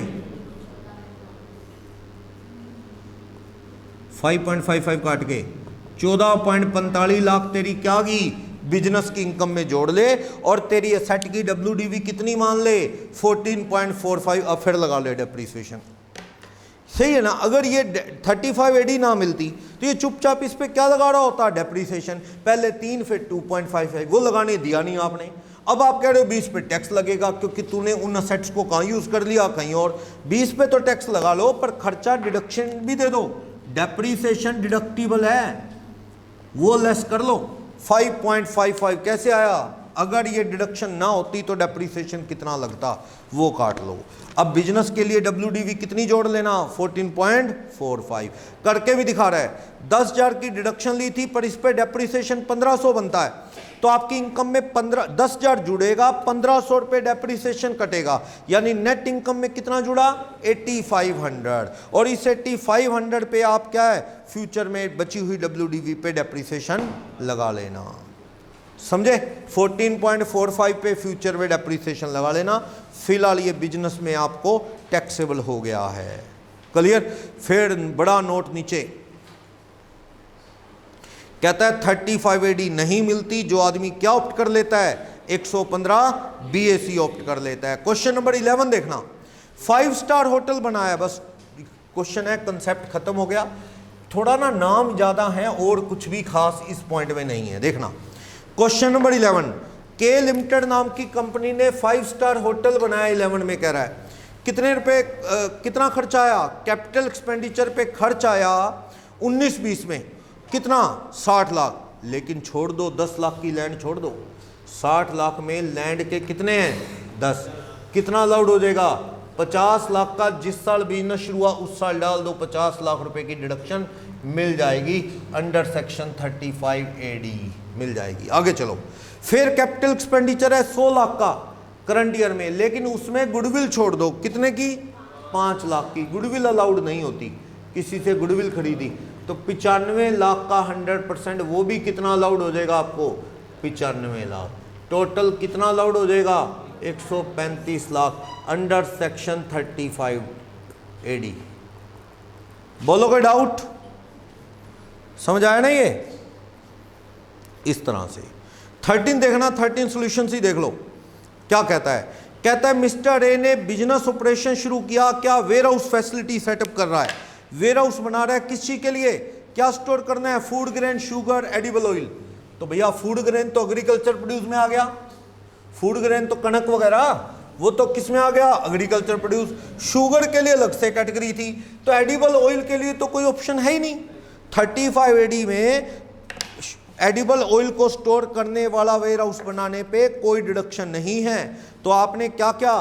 फूड ग्रेन वाला, फूड ग्रेन के लिए वेयर हाउस बनाया, वेयर हाउस, फिर शुगर को स्टोर करने के लिए वेयर हाउस बनाया, और एक कौन सा बनाया? एडिबल ऑयल को स्टोर करने के लिए वेयर हाउस बनाया। तो एडिबल ऑयल कोई एग्रीकल्चर प्रोड्यूस है ना? चीनी भी नहीं है, तो इसके लिए कोई डिडक्शन नहीं। चलो क्या कहता है? कहता है इसने कैपिटल एक्सपेंडिचर 80, 60 और 50 खर्चे, इसने तीनों चीज पे, किस पे? फूड ग्रेन वाले पे और शुगर वाले पे, वेयर हाउस पे, और एडिबल ऑयल वाले वेयर हाउस पे कितने कैपिटल एक्सपेंडिचर किए इन्होंने? इसने कैपिटल एक्सपेंडिचर किए हैं कितने? 80 लाख, 60 लाख, 50। इसकी तो 100% डिडक्शन मिल जाएगी, पहले दो की 35 AD में, तीसरे में नहीं मिलती, उस पर तो डेप्रिसिएशन लगेगा खाली। आगे क्या कह रहा है? कह रहा है on purchase of land and building, इस साल 20 और मार्च 20 तक खरीदा, exclusive of above business and capitalize the same in the books of account. The cost of land इसमें कितनी जुड़ी हुई है? अच्छा, ये ना capital expenditure land and building के है, तो भैया लैंड के तो निकाल फेंको, लैंड से तो दुश्मनी है सेक्शन 35 AD को। कितना है लैंड का? 50 लाख, 40 लाख, 30। तो बिल्डिंग के एक्सपेंडिचर बताओ, बिल्डिंग के एक्सपेंडिचर कितने हैं वेयर हाउस की? 30 लाख, 20 लाख, 20 लाख। चलो आगे चलो, क्या कह रहा है? कह रहा है फर्दर ड्यूरिंग द 2021 इन्होंने कैपिटल एक्सपेंडिचर और किए, ये तो पिछले साल के हैं, ये तो कब के? प्रीवियस ईयर 19-20 में खर्चे हैं। फिर 2020-21 में और खर्चे, कितने खर्चे किए इस साल? कैपिटल एक्सपेंडिचर और किए हैं कितने इस साल? इस साल के 20 लाख, 15 लाख, 10 लाख। ओके आगे चलो, क्या कहता है? और बिल्डिंग खरीदी है। Next, compute the income under PGBP, loss आता है तो कैरी फॉरवर्ड बताओ, स्पेसिफाइड बिजनेस है इनका। क्या कहता है? Profit from business of setting up of warehouse for the storage of cold food grain, sugar and edible oil. 35 AD और 32 के डेप्रिसिएशन को काटने से पहले प्रॉफिट कितने हैं? 16, 14 और 31। और ये सारे खर्चे अकाउंट पे ही चेक से हुए हैं, क्योंकि 10,000 से ऊपर कैश हो नहीं सकते। तो आप मुझे बताओ क्वेश्चन नंबर कौन सा है? 13, profit before deduction under section 35 AD and depreciation under section 32। कितने कितने प्रॉफिट हैं आपको? डेप्रिसिएशन भी नहीं काटा और 35 AD भी नहीं काटा। कितने कितने प्रॉफिट हैं? 16 लाख, 14 लाख, 31 लाख। तो ओके, ये बताना वैसे टोटल एक्सपेंसेस कितने हो जाते हैं? ये 50, 35 और 30 लाख। चलो हमें क्या कह रहा है? इसमें से सेक्शन 35 AD की कितनी डिडक्शन दे दूं? 100% of capital expenses excluding land, excluding land for warehouse. कौन सा warehouse? Of agriculture produce, या फिर कौन से वाला? शुगर वाला। तो ऑयल वाला नहीं। तो आप देखो 50 का 100% हो जाएगा, और दूसरे वाला कितना है? 35 लाख का 100% हो जाएगा। ऑयल वाले में नहीं मिलती 35 AD। कितना कम कर दूं? 50 लाख। कितना कम कर दूं? यहां पे 35 लाख। 35 AD मिलेगी 35 एडी इसमें नहीं मिलती, आप जानते हो, इसमें अलाउड नहीं है। ओके, तो आप देखो इसमें, तो इस दोनों में तो क्या आने वाला है, इसमें तो पीजीबीपी कितना आ जाएगा, इसको छोड़ो एक बार, इसमें तो लॉस आ गया 34 लाख, आने दो, अच्छी बात है, आने वाले सालों में देख लेंगे इसको। इधर क्या आ गया 21 का लॉस, तो टोटल लॉस 21 और 34 कितने के लॉस आ गए, 55 के टोटल लॉस आ गए, 55 के लॉस अपने को। लेकिन आप ये बताओ कि ये वाला जो बिजनेस है 31, इसमें तो ये तो मिलने नहीं, इस 31 में से आप क्या कम कर सकते हो, depreciation, depreciation on building, land नहीं बिल्डिंग। बिल्डिंग कितने की है बोलो, लैंड तो काट ही दी थी यहां से, बिल्डिंग 20 की और पास्ट की 10, तो कितने की बिल्डिंग है 30 लाख, 30 लाख का 10% डेप्रीसिएशन लगता है, आपको पता है कितना, 3। इनका पीजीबीपी कितना आ जाएगा, इनका पीजीबीपी 28 लाख आ जाएगा। बोलो कोई डाउट, समझ आया ना। तो इसका अलग कर लो, इसमें कॉलम ही नहीं बनाया इन्होंने नीचे, इन्होंने नीचे जो कॉलम है ना टोटल का बनाया इन दोनों का, इसका बनाया ही नहीं, इसका ऊपर कर दिया उन्होंने, कहते ये चीज ही अलग है, इसका उन्होंने कॉलम ही नहीं बनाया नीचे। वो कहता है जी इसका हिसाब ऊपर पहले कर लो, 31 में डेप्रीसिएशन काटो तो कितनी इनकम आ गई 28, लेकिन इन दोनों में क्या गया लॉस, ये लॉस टोटल कितने का हो गया, टोटल लॉस 55 लाख का हो गया। इसे क्या करो, स्पेसिफाइड बिजनेस से कम करना है, दूसरे आम बिजनेस से नहीं, एडिबल ऑयल वाले में से नहीं, स्पेसिफाइड बिजनेस का लॉस स्पेसिफाइड बिजनेस से कितने साल कैरी फॉरवर्ड हो सकता है, कितने भी साल, लेकिन कम किससे होगा, स्पेसिफाइड बिजनेस से हो जाएगा। 14, 15 और क्वेश्चन नंबर और भी है 12, ये पढ़ लेना, कोई भी डाउट हुआ देख लेंगे, ठीक है। तो ये एक अच्छा डिटेल्ड सेक्शन था 35 एडी और 35, पढ़ लोगे।